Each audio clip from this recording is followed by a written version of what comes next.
আশা করি সবাই ভালো আছো। ভিশন প্লাসের পক্ষ থেকে আমি মোহাম্মদ সাকিব আছি তোমাদের সাথে।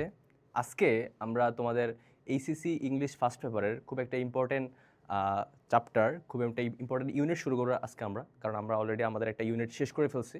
আমাদের ইউনিট 1 ফুল কমপ্লিট, আমাদের parrot tale, children in school full complete. So হচ্ছে আমরা এখন অ্যান্ড সিভিক এঙ্গেজমেন্ট আমরা যেটা শেষে পড়ছিলাম। সো তোমরা দেখছো যে আমরা 3টা লেসন খুব ভালো মতো করে পলিশ করে আমরা পড়ছিলাম, যাতে করে তোমাদের কোনো কনফিউশন না কাজ করে পরীক্ষার হলের মধ্যে, বা কোনো কনফিউশন যদি কোনো নিউ কোশ্চেন আসে তাহলে কেমনে আনসার করবা বা কীভাবে কি এটাকে হ্যান্ডেল করবা, আমরা সবগুলো টপিক নিয়ে আলোচনা করছিলাম। সো তারই ধারাবাহিকতা আজকে আমরা ফ্লো করতেছি আমাদের কি বলে এটাকে, আমরা হচ্ছে আমাদের ইউনিট 2 শুরু করতেছি। ওকে, তো ইউনিট 2 লেসন 1 যেটা তোমার হচ্ছে যে হোয়াট ইজ বিউটি। আমার কাছে পার্সোনালি মনে হয় যে তোমাদের এই এসএসসি যে ইএফটির যে চ্যাপ্টারগুলো আছে বা যেই তোমার হচ্ছে যে লেসনগুলো আছে, তার মধ্যে one of the most interesting topic হচ্ছে এটা, হোয়াট ইজ বিউটি। ওকে, আমাদের অনেক মানুষ, তোমরা এটাও নিজেরা হয়তো অ্যাগ্রি করবা যে অনেক মানুষ তার পুরো জীবনটাই না কাটিয়ে দেয়। কেন বলো তো? সৌন্দর্যের খোঁজে। সে তার জীবনে সৌন্দর্যের খোঁজ করতে করতে তার পুরো জীবনটাকে সে এখানে স্প্যান্ড করে ফেলে, এবং অ্যাট দ্য লং রানে গিয়ে সে বুঝতে পারে যে তার জীবনে আর কিছু অবশিষ্ট নেই। কারণ কি? কারণ সে সব কিছু হারিয়ে ফেলছে। ওকে, সো বেসিক্যালি দেখো, বিষয়টা হচ্ছে যে আমরা একটু ফোকাস করে আজকে তোমার ইউনিটটা শুরু করব, যাতে করে তোমাদের কোনো কনফিউশন না থাকে। কারণ আমি ইউনিট 1-এ বলছিলাম যে তোমরা এমন করে ইউনিটগুলো পড়বা বা এমন করে লেসনগুলো পড়বা যাতে তোমরা এটাকে ফিল করতে পারো। এটাকে তোমরা ফিল করবা, পড়বা না। কারণ তোমরা এখন এডুকেশনের যে পর্যায়ে আছো, তোমরা কি এখন মুখস্থ করার বয়স তোমাদের, বা তোমাদেরকে এখন ওয়ার্ড মুখস্থ করার বয়স না। তোমাদেরকে ফিল করতে হবে। প্রত্যেকটা লিটারারি টেক্সট, প্রত্যেকটা তোমার হচ্ছে যে কি বলে, প্রত্যেকটা তোমার হচ্ছে প্রত্যেকটা ইউনিট, প্রত্যেকটা লেসন ইম্পর্টেন্ট। কোনোটাকে তোমার অ্যাভয়েড করা যাবে না, প্রত্যেকটাই গুরুত্বপূর্ণ এবং সবগুলোকে আমাদেরকে হিট করতে হবে। ঠিক আছে? সো বেসিক্যালি চলো আমরা, যেহেতু আমাদের ইউনিট 1 শেষ, আমরা একটু ভালো মতো করে ইউনিট 2টা শুরু করি, যাতে তোমাদের কোনো কোশ্চেন থাকলে তোমরা কমেন্টে করে ফেলবা। আর আমরা চাইবো না যে আমাদের কোনো লেসনের মধ্যে কোনো কনফিউশন কাজ করুক, কেননা তোমাদের যে কোনো খান থেকে তোমাদের হচ্ছে কি হতে পারে, সিনটেক্সট হতে পারে, আনসিন হতে পারে, প্যাসেজ নাম্বার 2, 3 হতে পারে, বা যে কোনো কোশ্চেন হতে পারে। ঠিক আছে? Fill in the gaps, SCQ, MCQ, what ever. আসো আমরা আমাদের আজকের লেসনটা দেখো তো, একটু খুব বেশি ইন্টারেস্টিং না? যে তোমাদের কাছে কীরকম লাগতেছে হোয়াট ইজ বিউটি? মানে মাঝে মধ্যে তুমি দেখবা যে তোমাদের লাইফে বা আমাদের সবার লাইফে হুট করে এমন কোশ্চেন চলে আসে যে আমরা ধরো একদম তবদোলা খেয়ে যাই, যে আসলে স্তব্ধ হয়ে যাই আমরা, যে আসলে এই কোশ্চেনের আনসার কী হতে পারে। তো আমাদেরকে এখানে কোশ্চেন করছি কি আমাদের লেসনের মধ্যে, what is beauty, what is beauty. আচ্ছা, এখন আমরা বলছিলাম যে আমাদের প্রত্যেকটা লেসনকে আমরা গতানুগতিকভাবে না পড়ে, আমরা শুধুমাত্র অর্থ না শিখে আমরা একটু ভিজুয়ালাইজ করে পড়ার ট্রাই করবো। এই যে সে ভিজুয়ালাইজেশন। ওকে, এখন তোমরা যখন লেসনটা শুরু করবা, যখন একটু বোঝার ট্রাই করবা, যখন একটু ফিল করার ট্রাই করবা, তখন দেখবা তোমার কাছে এটা খুব বেশি ইজি লাগতেছে। ওকে, সো বেসিক্যালি আজকে আমরা শিখবো যে বিউটি জিনিসটা কি এবং তোমার সৌন্দর্য কেন কাজ করে। আমার কথা ক্লিয়ার কিনা সবাই একটু জানিয়ে দিবা। কোনো আনক্লিয়ার থাকলে বা কোনো বিষয় যদি তোমাদের কনফিউশন কাজ করে, ওইটাও আমাকে অবশ্যই বলে দিবা। তাহলে হচ্ছে আমরা বিষয়গুলো ইজিলি সলভ করে ফেলবো। ওকে, কারণ আজকের লেসনের মধ্যে তোমার হচ্ছে কিছু বেসিক জিনিসপত্র আছে, এগুলো আসলে না জানলে বা অ্যাভয়েড করলে তোমাদের ক্ষেত্রে আসলে তোমাদের অনেকগুলা বিষয় ঝাপসা থাকবে। সো অবশ্যই তোমরা এটাকে ফলো করবা, আর কোনো কোশ্চেন থাকলে মাস্ট করে ফেলবা, কারণ আমরা আজকে ইউনিট 2 শুরু করতেছি। So let's start. দেখো, আমাদের এই লেসনটা তোমরা কখনোই, শুধু এই লেসন না, কোনো লেসনে তোমরা ইএফটির মুখস্থ করতে যাবে না, বা ওই যে গাইড থেকে গদবাদা মিনিং পড়তে যাবে না। এটা মনে থাকবে না, বিলিভ মি, এটা না তোমার মনে থাকবে না। তাহলে তুমি কি করবা? ফিল করবা। যেটা আমি গতানুগতিকভাবে বলে আসছি, তোমরা এটা কি করবা? ফিল করবা। আমরা আমাদের প্রত্যেকটা লেসনের যেই তোমার ক্ষুদ্র ক্ষুদ্র অংশ আজকে আছে, এই হোয়াট ইজ বিউটি, এটা আমরা আজকে শেষ করে ফেলবো। প্লাস হচ্ছে লাস্টে দিয়ে আমরা ফক মিউজিক যেটা আছে, ফক সং, এটা আমরা একটু হিট করবো আজকে। সো দেখো তো, ফার্স্ট অফ অল আমরা একদম আমাদের ডিরেক্ট যে লেসনটা আছে আমরা ওখানে চলে যাই। তো শুরুতে আমাদেরকে একটা কোশ্চেনের মধ্যে তারা জর্জরিত করে রাখছে। কি বলতো কোশ্চেনটা কি? What is beauty. আমাদেরকে একটা ওপেন কোশ্চেন করছে, ওপেন কোশ্চেন এটা সবার জন্য, যে হোয়াট ইজ বিউটি, সৌন্দর্য কি, সৌন্দর্য কীরকম, সৌন্দর্যের কোনো রং আছে কিনা, বা সৌন্দর্যের কোনো ধরন আছে কিনা, বা সৌন্দর্যের কোনো নির্দিষ্ট কোনো পরিচয় আছে কিনা। ঠিক আছে?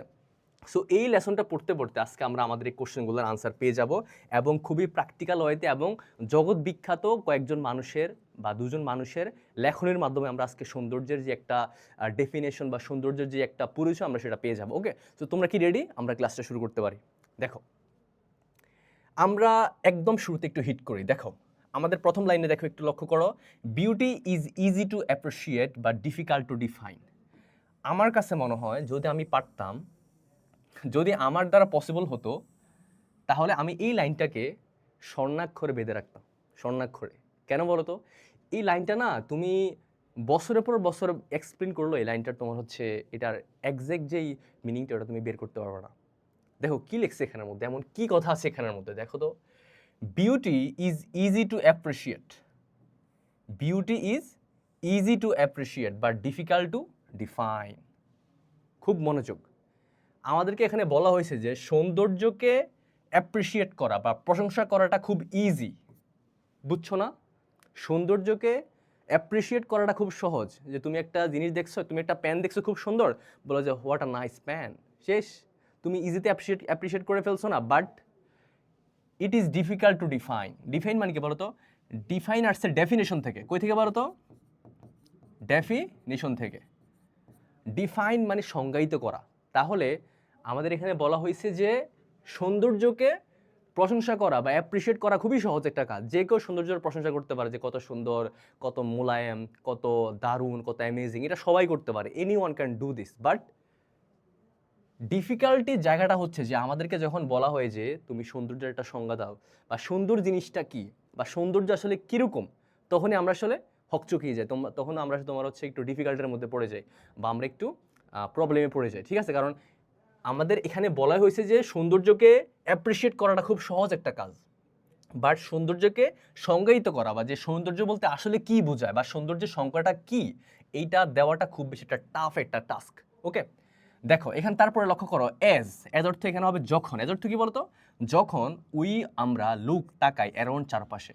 এখানে আমাদেরকে বলা হয়েছে যখন আমরা আমাদের চারপাশে তাকাই, ডিসকভার শব্দের অর্থ কি বলতো? আবিষ্কার করা, নতুন কিছুকে ধরো বের করে আনা। যখন আমরা আমাদের চারপাশে তাকাই তখন আমরা আবিষ্কার করি বিউটি, সৌন্দর্যকে, ইন মানে মধ্যে, pleasurable object. What is pleasurable? Pleasurable শব্দের শাব্দিক অর্থ তুমি বলতে পারো আনন্দদায়ক। কি বলতো? আনন্দদায়ক। তাহলে আমরা যখন আমাদের চারপাশে তাকাই আমাদের নর্মাল ডেইলি লাইফের মধ্যে, তখন আমরা বিউটিকে খুঁজে পাই কোথার মধ্যে বলতো? আমরা সৌন্দর্যকে খুঁজে পাই আনন্দদায়ক অবজেক্ট মানে হচ্ছে বস্তু। অবজেক্ট মানে বস্তু। তার মানে আমরা যখন আমাদের রিয়েল লাইফে চারপাশে তাকাই তখন আমরা সৌন্দর্যকে খুঁজে পাই কোথায়? আনন্দদায়ক বিষয়ের মধ্যে, আনন্দদায়ক বস্তুর মধ্যে। অ্যান্ড সাইট অর্থ দৃশ্য। সাইট মানে কি বলতো? দৃশ্য। তাহলে এখানে বলা হয়েছে যে আমরা যখন আমাদের চারপাশে তাকাই তখন আমরা সৌন্দর্যকে খুঁজে পাই আনন্দদায়ক বস্তু এবং দৃশ্যের মধ্যে। এটা কোথায় বলতো? ইন নেচার, প্রকৃতির মধ্যে। ইন দ্য লাটার অফ, লাটার মানে হাসি, চিলড্রেন মানে কি বলতো? শিশু। তার মানে শিশুদের হাসির মধ্যে আমরা সৌন্দর্য খুঁজে পাই, আমরা প্রকৃতির মধ্যে আমরা সৌন্দর্য খুঁজে পাই। এবং in the kindness of stranger, kindness মানে দয়া, স্ট্রেঞ্জার মানে কি বলতো? আগন্তুক। স্ট্রেঞ্জার মানে কে? আগন্তুক। তার মানে লক্ষ্য করো তো, তোমার একজন নোন পিপল তোমার সাথে দেখা হলে তোমাকে সালাম দিবে, তোমার সাথে হ্যান্ডশেক করবে, ইটস নর্মাল। বাট একজন আননোন পিপল তোমাকে দেখলো, মুস্কি হাসি দিল, তোমার সাথে হ্যান্ডশেক করলো বা জিজ্ঞেস করলো যে হু আর ইউ বা হোয়াট এভার, এক কথা তোমার সাথে একটু ভালো বিহেভ করলো বা তোমার প্রতি একটু দয়া প্রদর্শন করলো, সেটা হচ্ছে আগন্তুক, যাকে তুমি চিনোই না। তো এটা একটা সুন্দর না বিষয়টা, যে আমি তাকে চিনি না, তার সাথে আমার কোনো রক্ত সম্পর্ক নেই, but he treats me well, ঠিক আছে? সো এখানে বলছে আমরা যখন আমাদের চারপাশে তাকাই তখন আমরা সৌন্দর্য খুঁজে পাই সুন্দর দৃশ্য এবং বস্তুগুলোর মধ্যে। সেগুলো কি কি? প্রকৃতির বিভিন্ন বস্তু হতে পারে, শিশুর যে হাসি ওইটার মধ্যে আমরা সৌন্দর্যকে খুঁজে পাই, এবং আগন্তুক, ধরো যে লোকটাকে আমরা চিনি না, ও যখন আমাদের সাথে একটু ওয়েল বিহেভ করে তখন আমরা এটার মধ্যে একটা সৌন্দর্য খুঁজে পাই। কি বলতো? আমরা এটার মধ্যে কি খুঁজে পাই? এটা সৌন্দর্য খুঁজে পাই। তাহলে এটা হচ্ছে আমাদের স্টার্টিংটা। দেখো, আজকের এই লেসনের মধ্যে কিছু বেসিক কথাবার্তা হবে যেটা আসলে সচরাচর আমরা আমাদের আগের ক্লাসগুলোতে কখনোই তোমরা পড়ো নাই। ক্লাস 1 থেকে শুরু করে একদম ক্লাস 10 পর্যন্ত এরকম কোনো টপিক ছিল না তোমাদের। হ্যাঁ, তো এইটা তোমাদের একটু ফিল করার বিষয়, নট জাস্ট রিড, ফিল। ওকে, তাহলে আমরা সৌন্দর্য এই বিষয়গুলোর মধ্যে খুঁজে পাই। ওকে, ক্লিয়ার? আসো, but when ask to define it, when ask to define it, when ask two মানে যখন আমাদেরকে বলা হয়, আস্ক টু মানে কি বলা হয় বা আমাদেরকে ধরো বাধ্য করা হয় বা ধরো বলা হয় যে কি টু ডিফাইন ইট, এটাকে সংজ্ঞায়িত করার জন্য। ডিফাইন মানে কি সংজ্ঞায়িত করা। তাহলে আমাদেরকে যখন বলা হয় যে চলো এবার তুমি যেহেতু সৌন্দর্য অ্যাপ্রিসিয়েট করতে পারো, তুমি এটাকে সংজ্ঞায়িত করো, তখন কি হয় বলো তো, we run into, run into মানে ধরো আমরা পড়ে যাই, রান ইনটু মানে কি পতিত হই, ফেল ইনটু ডিফিকাল্টিস, আমরা ডিফিকাল্টি মানে কি সমস্যা। তার মানে যখন আমাদেরকে কেউ বলে যে আপনি একটু কাইন্ডলি সৌন্দর্যের সংজ্ঞাটা বলেন তো আমাকে, যে সৌন্দর্য বলতে অ্যাকচুয়ালি কী বোঝায়, তখন আমরা খুব প্রবলেমের মধ্যে পড়ে যাই। ঠিক আছে, এবার আসো, এবার আমাদেরকে একটা ওপেন কোশ্চেন করতেছে যে does beauty have an independent objective identity. দেখো তো একটা খুব দারুণ কোশ্চেন করছে এখানের মধ্যে, যে ডাজ বিউটি হ্যাভ, সৌন্দর্যের কি রয়েছে an independent objective identity. What is identity বলো তো? আইডেন্টিটি মানে কি আইডেন্টিফিকেশন, ধরো তোমার হচ্ছে পরিচয়। আর অবজেক্টিভ মানে কি বস্তুগত, কি বলতো বস্তুগত বা বস্তুনিষ্ঠ বলতে পারো তুমি এটাকে। ইন্ডিপেন্ডেন্ট শব্দের শাব্দিক অর্থ কি স্বাধীন, কিন্তু তোমার এখানে অর্থ হবে কি নিজস্ব। মানে আমাদেরকে তারা জিজ্ঞেস করছে, যিনি তোমার অ্যানোনিমাস লেখক আছেন এই লেসনের, উনি আমাদেরকে বলতেছে যে তোমাদের কি মনে হয়, মানে আমরা যারা ধরো রিডার, তোমরা যারা রিডার আসো, তোমরা যারা অডিয়েন্স আছো, তোমরা যারা স্পেকটেটর আসো, তোমরা কি মনে করো যে তোমাদের কি মনে হয় যে সৌন্দর্যের কি একটা নিজস্ব আইডেন্টিটি আছে? কি মনে হয় একটু কমেন্ট করে দেখি তো। তোমরা না একটু এঙ্গেজ হওয়ার ট্রাই করবা ক্লাসগুলোতে, একটু কমেন্ট করবা, কোনো কোশ্চেন থাকলে হোয়াট এভার কোশ্চেন, যে কোনো কোশ্চেন হতে পারে, তোমরা এখানে করে ফেলবা। তাহলে তোমরা দেখবে যে তোমরা নিজেরা এই ক্লাসটাকে আরও বেশি করে ফিল করতে পারতেছো। একটা ক্লাসই এনাফ হোয়াট ইজ বিউটিকে বিট করার জন্য। ঠিক আছে, এত বারবার করে পড়া লাগে না, একটা ক্লাসে এনাফ। আমরা ইতিপূর্বে যে ক্লাসগুলো করেছি ইউনিট 1-এর প্যারোস্টেল, children in school, civic engagement, একটা ক্লাসই ইম্পর্টেন্ট, হ্যাঁ, তোমার যুগ যুগ ধরে তোমার এটা মনে রাখার জন্য। সো একটু ফোকাস করবা। দেখো তো আমাদেরকে এখানে বলছে যে সৌন্দর্যের কি আসলেই কোনো নিজস্ব এবং বস্তুনিষ্ঠ পরিচয় আছে? আমাদেরকে এটা জিজ্ঞেস করছে, বা তোমাদেরকে জিজ্ঞেস করছে, বা যারা যারা এই বই পড়বে যুগ যুগ ধরে, ওদেরকে জিজ্ঞেস করছে কি যে তোমাদের কি মনে হয় সৌন্দর্যের কোনো নিজস্ব বা বস্তুগত পরিচয় থাকতে পারে বা থাকা উচিত? Is it universal? ইউনিভার্সাল শব্দের অর্থ কি বলতো? সার্বজনীন। ইউনিভার্সাল মানে কি সার্বজনীন, মানে ধরো যে জিনিসটা একদম চিরন্তন, ইউনিভার্সালকে তুমি বলতে পারো চিরন্তন। সৌন্দর্য কি চিরন্তন? Or is it shaped by individual perception? দেখো, পারসেপশন শব্দের শাব্দিক অর্থ হয় দৃষ্টিভঙ্গি। কি বলতো? পারসেপশন শব্দের শাব্দিক অর্থ দৃষ্টিভঙ্গি। তাহলে ইন্ডিভিজুয়াল মানে কি ব্যক্তিগত। ইন্ডিভিজুয়াল শব্দের অর্থ ব্যক্তিগত, এটা মাথায় রাখবা। তাহলে ইজ ইট ইউনিভার্সাল, সৌন্দর্য কি সার্বজনীন? অর অথবা ইজ ইট শেপ, শেপ মানে ধরো তোমার হচ্ছে যে ঝাঁসাই করা হয় বা আকৃতি প্রদান করা হয় বাই ইন্ডিভিজুয়াল পারসেপশন। তার মানে আমাদেরকে জিজ্ঞেস করছে সৌন্দর্য কি সার্বজনীন নাকি এটা যার যার দৃষ্টিভঙ্গি। দারুণ কথা বলছে না? এটা খুব বেশি একটা মূল্যবান কথা, যে সৌন্দর্য কি আসলেই সবার ক্ষেত্রে সেম নাকি যার যার কাছে সৌন্দর্যের ডেফিনেশন ভিন্ন। তোমাদের কাছে কি মনে হয় বলো তো দেখি, একটু জানেও তো তোমাদের কাছে কি মনে হয়, সৌন্দর্য কি আসলে একটা কমন বা সবার জন্য সেম, নাকি একটু ডিফারেন্ট সবার থেকে? আচ্ছা, তারপর আসো, তার মানে আমাদের এখানে জিজ্ঞেস করছে যে সৌন্দর্য কি চিরন্তন নাকি সৌন্দর্যর যে ধারণ, সৌন্দর্যের যে শেপ, সৌন্দর্যের যে আকার, এটা তোমার হচ্ছে মানে পার্সন বাই পার্সন ডিফার করে। একজন মানুষের কাছে সৌন্দর্যটা এক এক রকম। ওকে, আমরা আরেকটু ক্লিয়ার করি। দেখো, does it truly lie in the I of the বিহোল্ডার? দেখো তো হোয়াট ইজ বিহোল্ডার? তোমাদের মধ্যে এমন কেউ কি আসো যে ব্যক্তি আমাকে বিহোল্ডারের দুইটা সিনোনিম বলতে পারবা? এই জন্য আমি তোমাদেরকে বললাম যে তোমরা না একটু ফিল করার ট্রাই করো প্লিজ। তোমরা কখনোই হচ্ছে তোমাদের এই লেভেলের এডুকেশনে এসে তোমরা কখনোই প্যাসেজের ওই যে গাইডে দেওয়া থাকে না যে বাংলা মিনিং, ওইটা পড়তে যাও না, জাস্ট ওয়েস্ট অফ টাইম হবে। তোমরা একটু ভিজুয়াল, একটু ফিল করার ট্রাই করবা। তুমি একটা টেক্সট থেকে আনসার করতে পারবা কি পারবা না, এটা ডিপেন্ড করে কিসের উপরে, how deeply you can feel a text. তুমি কত ভালোভাবে তুমি একটা টেক্সটকে ফিল করতে পারতেছো, দ্যাটস ইট, নাথিং এলস। তো তাহলে দেখো তো, বিহোল্ডার মানে তুমি বলতে পারো হচ্ছে স্পেকটেটর। কি বলো তো? স্পেকটেটর। তুমি বলতে পারো হচ্ছে অডিয়েন্স। কি বলো তো? অডিয়েন্স। তাহলে স্পেকটেটরস, অডিয়েন্স, বিহোল্ডার মানে দর্শক, শ্রোতা, এরকম মানে যারা বিষয়টা দেখে।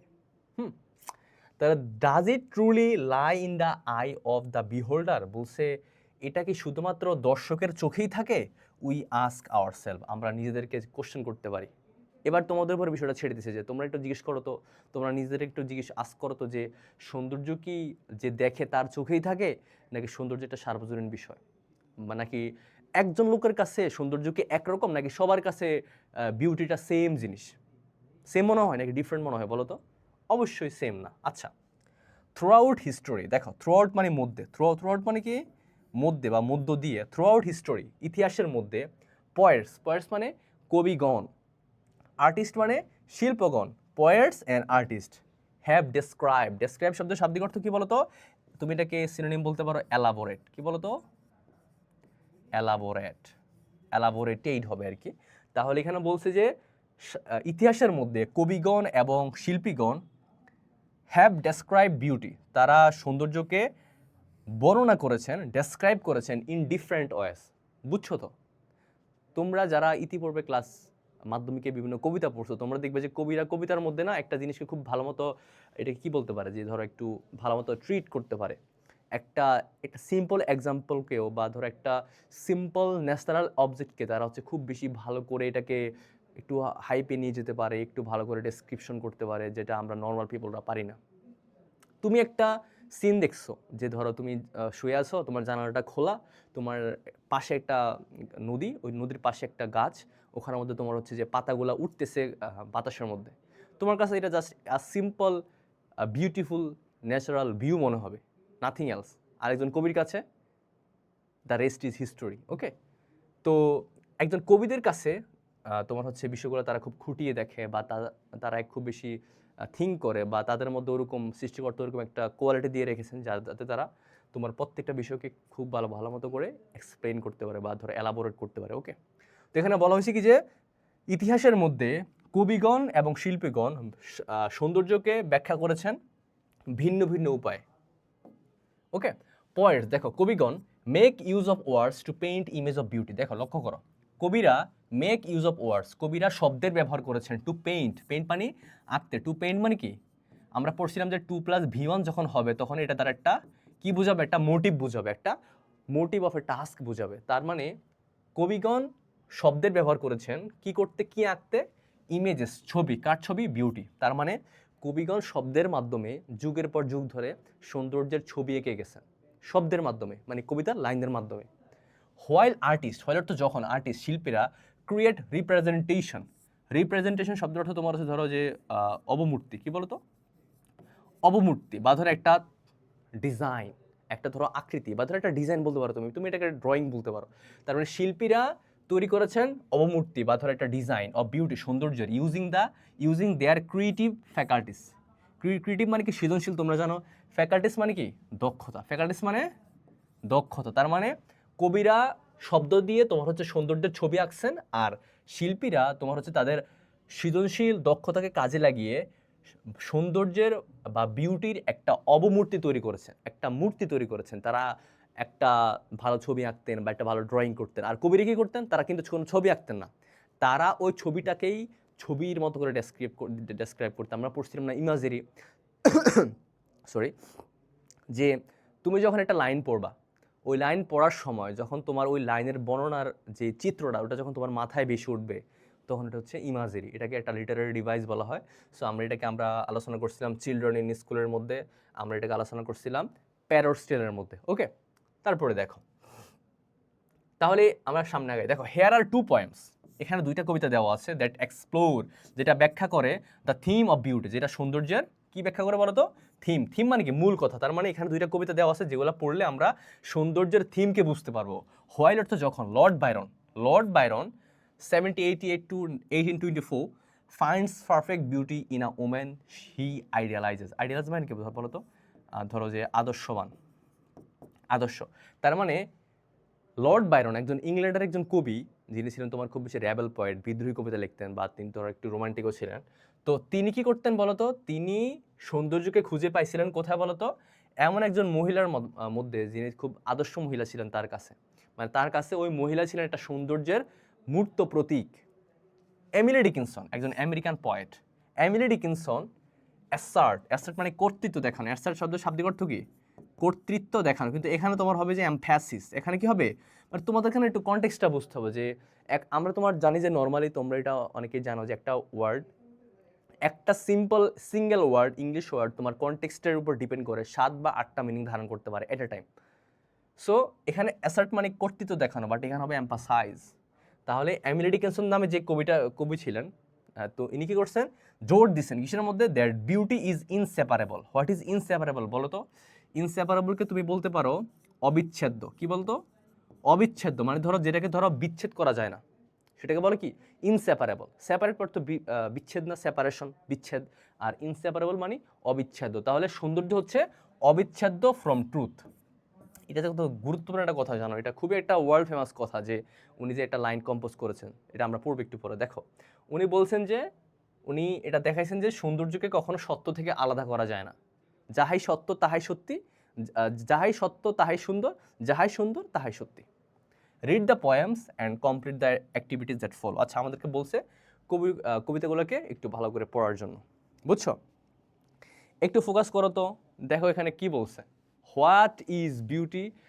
প্রথম পয়েন্টটার নাম কি বলো তো? প্রথম পয়েন্টের নাম তোমার হচ্ছে she walks in beauty. She walks in beauty, এটা কি লিখছে বলো তো? Lord Byron. কি লিখছে এটা? Lord Byron. তারা লর্ড বাইরন কবিতাটা লিখছে, ওনার তোমার জন্মকাল ছিল 1788 থেকে 1824। আচ্ছা, আমরা ডিরেক্ট পয়েমে চলে যাই, হ্যাঁ, কারণ আমাদের কাছে সবচেয়ে ইম্পর্টেন্ট হচ্ছে পয়েমটা একটু পড়া, পয়েমটা একটু বুঝে একটু ভিজুয়ালাইজ করে পড়া। দেখো খুব মনোযোগ। She walks in beauty like the night. আমরা প্রত্যেকটা ওয়ার্ড একটু এক্সপ্লোর করবো। দেখো শি ওয়াক্স ইন বিউটি, এখানে বলা হয়েছে যে শি, এখানে বলতো হুই শি। শি হচ্ছে আমরা এখানে যে পড়ছিলাম যে যে তোমার Lord Byron finds perfect beauty in a women, ওই যে উইমেনটা, যে উইমেনকে, এটা হতে পারে তার বিলাভেড বা যে কোনো উইমেন, যার মধ্যে সে সত্যিকারের পারফেক্ট বিউটিটা খুঁজে পাইছিল, সেই মহিলাকে ডেডিকেট করে বা সেই মহিলাকে একটা আইকন রেখে তিনি পয়েমটা কম্পোজ করেছেন, ঠিক আছে? তাহলে এখানে শিটাকে, এই যে উইমেন হি আইডিয়ালাইজেস, তার মানে যে মহিলাটাকে সে সৌন্দর্যের মূর্ত প্রতীক মনে করতো। তাহলে শি ওয়াক্স ইন বিউটি, সে সৌন্দর্যের মধ্যে হেঁটে বেড়ায়। দেখো খুব লক্ষ্য করো, সে সৌন্দর্যের মধ্যে হেঁটে বেড়ায় লাইক দ্য নাইট, রাতের মতো। অফ ক্লাউডলেস, ক্লাউডলেস মানে কি বলতো? ক্লাউড অর্থ মেঘ, ক্লাউডলেস মানে মেঘহীন। আর ক্লাইম শাব্দিক অর্থ তোমার হয় জলবায়ু। কি হয় বলতো? জলবায়ু, বা ধরো তুমি এটাকে আবহাওয়া বলতে পারো। তার মানে সে মহিলাটা বা সেই মেয়েটা সব সৌন্দর্যের মধ্যে হেঁটে বেড়ায় রাতের মতো। অফ ক্লাউডলেস ক্লাইম, যে রাতে মেঘহীন রাতের মতো। অ্যান্ড স্টেয়ারি স্কাই, স্টেয়ারি মানে কি বলতো? তারাময়। স্টেয়ারি মানে কি? তারাময় মানে বুঝো, যেই রাতে আকাশে অনেক তারা থাকে, একদম পুরো তারায় ভর্তি থাকে, দেখতে অনেক ভালো লাগে না? দেখতে অনেক সুন্দর লাগে না? আর যেই দিন আকাশে মেঘ থাকে, ওইটাকে দেখতে ভালো লাগে? মনে হয় যে একটা গম্ভীর হয়ে আছে, মনে হচ্ছে যে কিছু একটা হবে, মনে হয় কিছু একটা ধ্বংস হয়ে যাবে, এরকম মনে হয় না? সো বেসিক্যালি এখানে বলছে যে ওই মহিলাটা, যে মহিলাটাকে আমাদের লর্ড বাইরন একটা পারফেক্ট বিউটির একটা সিম্বল মনে করতো, ওই মহিলাটা তোমার হেঁটে বেড়ায় কোথায়? রাতের মধ্যে, এমন একটা সময় যেখানে আকাশের মধ্যে কোনো মেঘ থাকে না এবং আকাশটা তারায় ভরপুর থাকে। দুলান ক্লিয়ার? ঠিক আছে, তারপরে দেখো all that's best of dark and bright. দেখো এখানে একটু বুঝতে হবে তোমাদেরকে, all that is best of dark and bright. Dark মানে কি বলতো? অন্ধকার। আর ব্রাইট মানে এখানে হবে যে ব্রাইট মানে এখানে হবে কি? লাইট, আলো। তার মানে এখানে বলছে অন্ধকার এবং আলোর যেসব ভালো দিকগুলো আছে, কি বলতো? অন্ধকার এবং আলোর যে ভালো দিকগুলো আছে। এখন তোমরা বলবো যে আবার অন্ধকারের ভালো দিক কি হতে পারে? সব ভালো দিক তো আলোর, কারণ আলো আমাদেরকে পথ দেখায়, আলো আমাদেরকে একটু একটু তাপ প্রদান করে, বা অনেক কিছু।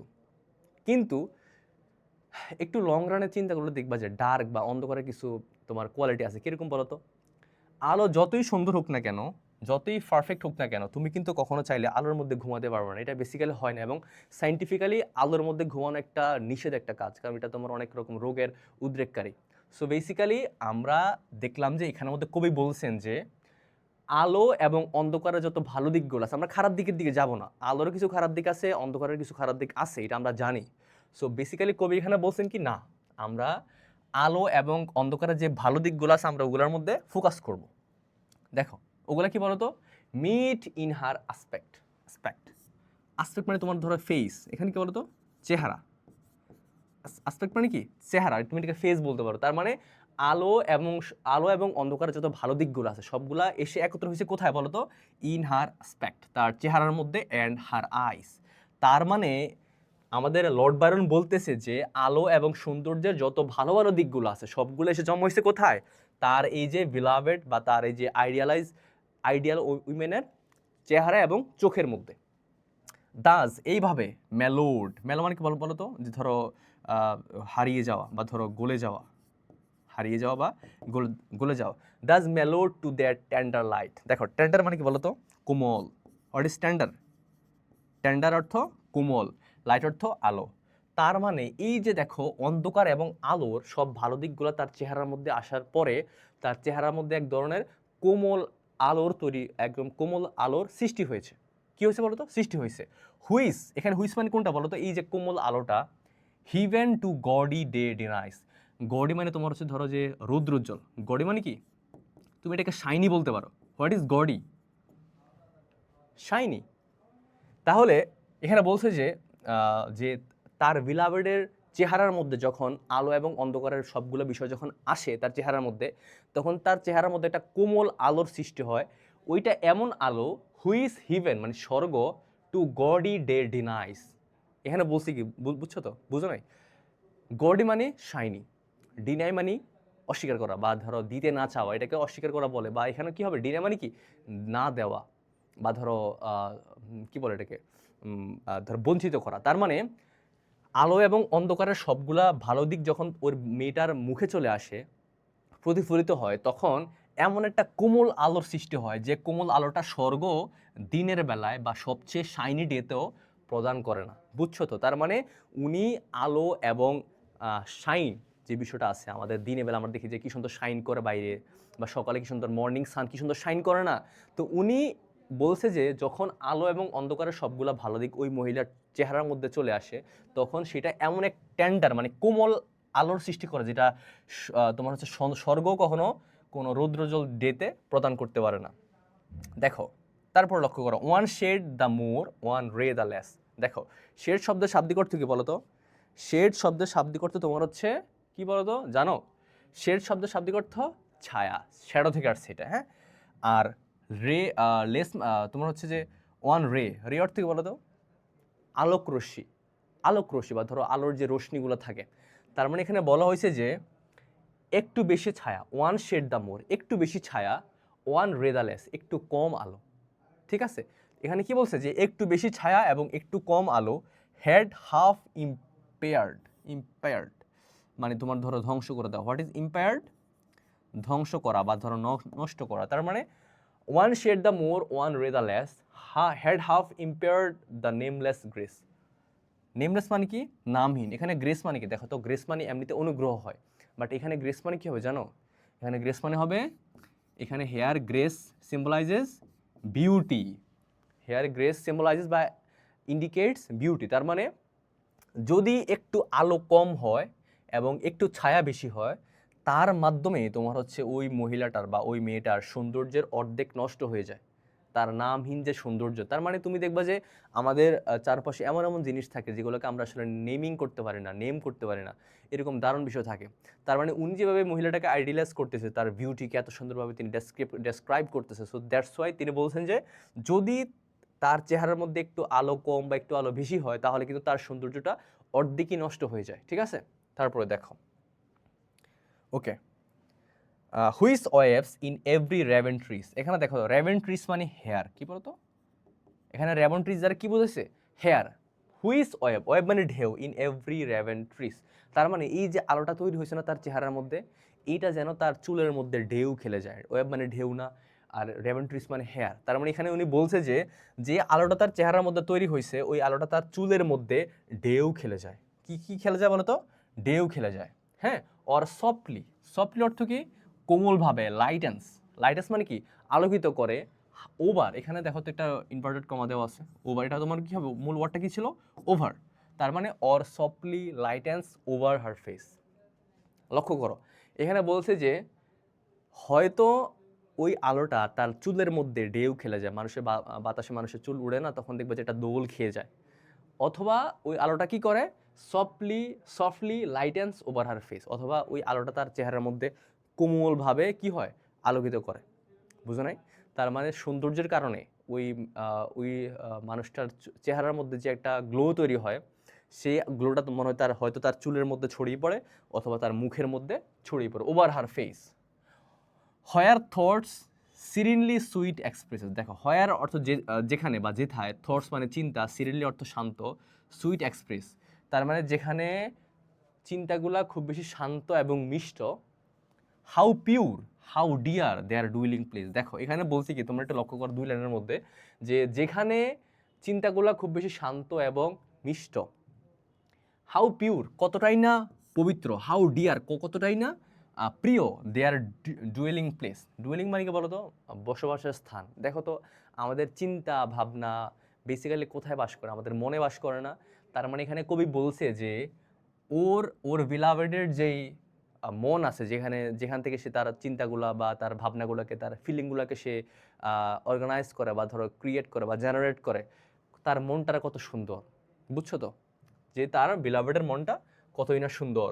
অ্যান্ড অন দ্যাট চিক, চিক মানে কি বলতো গাল, চিক মানে কি গাল, তার মানে তার যে বিলাভেডের গাল। অ্যান্ড ওভার, এখানে কি হবে এটা বলতো ওভার হবে, হ্যাঁ এটা হবে তোমার মূলত over that bro, over that bro, bro মানে কি বলতো যে আমরা ব্রু বলি না, এই তো আমাদের যে ব্রুগুলা, তাহলে ওভার দ্যাট ব্রো মানে কি, ব্রু মানে কি যে তার কপালে, ওভার মানে উপরে, তাহলে কপালে, হ্যাঁ তার মানে এখানে বলছে যে তার গাল এবং তার কপালে, সো সফট সো ক্যাম ইয়েট অ্যালোকিউয়েন্ট, দেখো সফট মানে কোমল, ক্যাম মানে শান্ত, অ্যালোকিউয়েন্ট শব্দের শাব্দিক অর্থ তোমার হয় যে এরকম যে ভাষাবহ, কি বলো তো ভাষাবহ। এটা কিরকম আমি তোমাকে বলি, বেসিক্যালি আমরা একটা বিষয় দেখলে কি মনে করি, দেখলাম বুঝলাম শেষ। আর তুমি এমন একটা বিষয় তুমি দেখলা যেটা তোমার কাছে খুব বেশি অর্থ বহন করে বা তুমি এটাকে খুব বেশি ডেসক্রাইব করতে পারবা, এটা হচ্ছে অ্যালোকিয়েন্ট, বুঝা গেছে। তার মানে উনি বলছে যে তার যে গাল এবং তার যে কপাল রয়েছে এটা কতটাই না কোমল, কতটাই না শান্ত, এবং যদিও এটা কোমল এবং শান্ত বাট এটা একটা ভাষা বহন করে, এটা একটা ভাষা বহন করে। তারপরে দেখো তো দ্য স্মাইল দ্যাট উইন, তার তার জয়ী হাসি, স্মাইল দ্যাট উইন মানে কি তার জয়ী হাসি, দ্য টিন, টিন মানে তোমার হচ্ছে আভা, টিন মানে কি বলতো আভা, দ্যাট গ্লো, তার চেহারার যে আভাটা যে গ্লো করে, but tell of days in goodness spent, দেখো এখানে দুইটা লাইন ফলো করে, এখানে বলছে কি তার জয়ী হাসি এবং তার উজ্জ্বল আভা বলে দেয় যে তার দিনগুলা কতটা ভালো কাটে।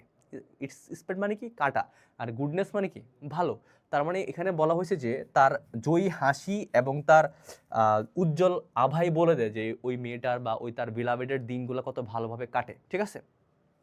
A mind at peace with all value, দেখো এ মাইন্ড উইথ পিস, এখানে এ মাইন্ড উইথ পিস মানে বলতে ওই যে তার বিলাভেডের বা তার ওই যে আইডিয়াল উইমেনের কথাই বলতেছে যে তার মনটা কতটা শান্তিতে আছে উইথ অল ভ্যালু, সবার সাথে। তার মানে ওই ওই আইডিয়াল উইমেনটা সবার সাথেই শান্তিতে আছে, তার তার সাথে কারো কোনো বিরোধ নেই, হ্যাঁ।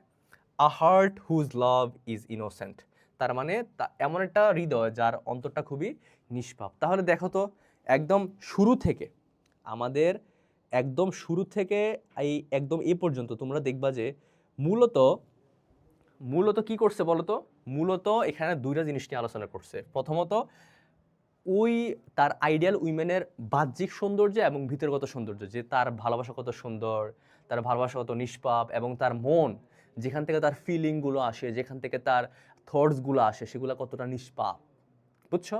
আচ্ছা আসো তাহলে এই যে she walks in a beauty, she walks in beauty, এটার মধ্যে তোমার লর্ড বাইরন সিম্বলাইজ করছে যে আসলে সে সৌন্দর্যকে খুঁজে পাইছে তার আইডিয়ালাইজ উইমেনের মধ্যে, যে in a woman he আইডিয়ালাইজেস।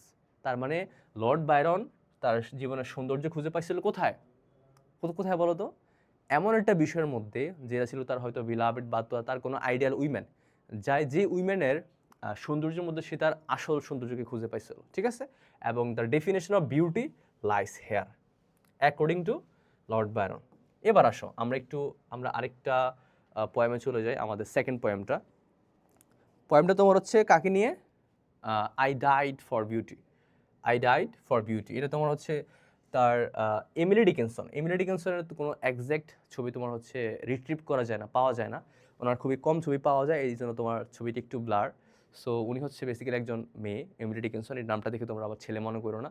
So উনি একজন বিখ্যাত আমেরিকান পোয়েট, কোন দেশে বলো তো, আমেরিকান, বুঝছো, আমেরিকান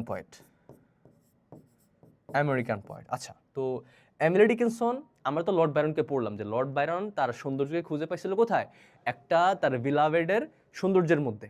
আর এবার দেখো তো, আমরা এখন পড়বো I died for beauty. I died for beauty মানে কি?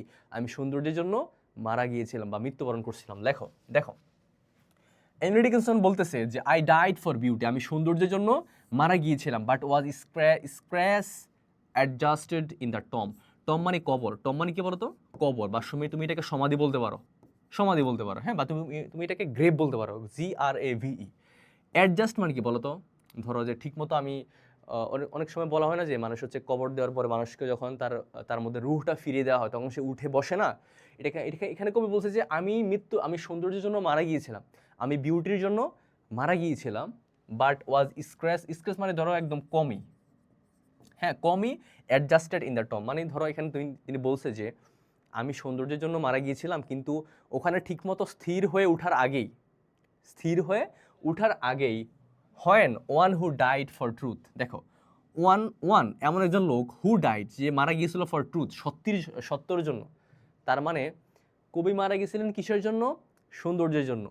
যখন তিনি কবরে শুইলেন এবং তিনি যখন ওখান থেকে একটু যখন তার দেহে আবার সেকেন্ড টাইম প্রাণ দেওয়া হলো, যখন তিনি উঠে বসলেন, তিনি উঠে বসার এই মুহূর্তেই তিনি দেখলেন যে অন্য একজন মানুষকে ওয়াজ লেইন, শোয়ানো হলো ইন অ্যান অ্যাডজয়নিং রুম। বুঝছো? আমি বলছিলাম না কবিরা তোমার হচ্ছে একটা বিষয়কে তারা কখনো ডিরেক্টলি বলবে না, তোমাকে কিছু সিম্বল দিবে, তোমাকে কিছু ক্লু দিবে, তার মাধ্যমে তারা ওই বিষয়টাকে আরো ভালোভাবে রিফ্লেক্ট করতে পারে। দেখো তো কি লেখছে এখানের মধ্যে। মনে করো একটা কবর, এখানে পাশাপাশি অনেকগুলা কবর থাকে না বলো তো? তো ধরো আমাদের কবি শুয়ে আছে এই কবরের মধ্যে, উনি এখানে শুয়ে আছে, উনি মারা গিয়েছিল কেন? সৌন্দর্যের জন্য। কোন একটা কারণে তিনি সৌন্দর্যের জন্য মারা গিয়েছিলেন, এটা আমরা জানি, এটা আননোন একটা রিজন আমাদের কাছে। আমাদের কবি শুয়ে আছেন এই কবরের মধ্যে, তো ওনার মধ্যে যখন প্রাণটা আবার সেকেন্ড টাইম ফিরে আসলো, তিনি যখন উঠে বসলেন তখন তিনি দেখলেন যে তার ঠিক পাশের কবরের মধ্যে আরেকজন মানুষকে শোয়ানো হলো। তখন উনি এটা দেখছেন, এখান থেকে তিনি এটা সামহাও লক্ষ্য করছেন, হ্যাঁ। তো লক্ষ্য করার পরে আর ওই লোকটা মারা গিয়েছিল কেন? সত্যের জন্য, বা ধরো তিনি সত্যের জন্য তিনি হয়তো মারা গিয়েছিলেন, তার জীবনটাকে তিনি হারিয়ে ফেলছেন। ওয়াজ লেইন মানে তাকে শোয়ানো হয়েছে ইন অ্যান অ্যাডজয়নিং মানে পাশের বা পাশাপাশি, অ্যাডজয়নিং মানে কি? পাশাপাশি। তার মানে কবি যেই কবরে শুয়েছিলেন তার ঠিক পাশের কবরে আরেকজন মানুষকে শোয়ানো হলো, যে মানুষটা তোমার মারা গিয়েছিলেন কেন? সত্যির জন্য। কেন বলো তো? কিসের জন্য মারা গিয়েছিলেন? সত্যির জন্য মারা গিয়েছিলেন। ঠিক আছে, দেখো হি কোশ্চেন্ড, এখানে হি মানে কি বলো তো? ওই যে সে লোকটা যাকে শোয়ানো হইলো, হি কোশ্চেন্ড, সে জিজ্ঞেস করলো সফটলি, খুব কোমলভাবে, হোয়াই আই ফেল। দেখো ফেল মানে কি বলো তো? ব্যর্থ হওয়া। ফেল মানে কি? ব্যর্থ হওয়া না, অকৃতকার্য হওয়া না। বাট এখানে কি ফেল মানে কি ব্যর্থ হওয়া হবে? নো, এখানে ফেল মানে তোমার হবে কি বলতো? ডাইড। ফেল মানে এখানে কি হবে? ডাইড। তার মানে ওই লোকটাও তার কবর থেকে উঠে বসে তা সেও আস্তে করে জিজ্ঞেস করলো যে আরে কেন আমি মারা গেলাম, বা কেন আমি আজকে এখানে আসলাম? For beauty I replied. এখানে আইটাকে যে স্পিকার অফ দ্য পয়েম, তার মানে আমাদের কবি বলতেছিল কি যে তুমি মারা গিয়েছিলে কেন? সৌন্দর্যের জন্য। বাট আসলে লোকটা মারা গিয়েছিল কেন? সত্যির জন্য। বুঝো নাই? লোকটাকে যখন শোয়ানো হলো তখন সে উঠে বসে সে বললো যে আমি কেন মারা গেলাম? তখন আমাদের কবি বলল, যিনি সৌন্দর্যের জন্য মৃত্যুবরণ করছিলেন, উনি বলছে যে তুমি সত্যের জন্য না, তুমি সৌন্দর্যের জন্য, তুমি বিউটির জন্য মারা গিয়েছো। অ্যান্ড আই ফর ট্রুথ, এখানে আইটা কি? Speaker of the poem. এখন আমরা কি জানলাম? যে আমাদের কবি মারা গিয়েছিলেন কেন? বিউটির জন্য। আর ওই লোকটা মারা গিয়েছিল সত্যের জন্য বা ট্রুথের জন্য। কিন্তু এখন দেখা যাচ্ছে আমাদের কবি বলতেছে যে তুমি মারা গিয়েছিলা বিউটির জন্য আর আমি মারা গিয়েছিলাম সত্যির জন্য। এখানে তারা কি বোঝায়? এটা তারা তিনি কি মিন করতে চাচ্ছে বলো তো? And I for the truth, the two are one. দেখো তো এইটা তোমার হচ্ছে তার মোটিভ হচ্ছে এইটা যে দ্য টু আর ওয়ান। এখানে টুটা কি বলো তো? One is truth and one is beauty.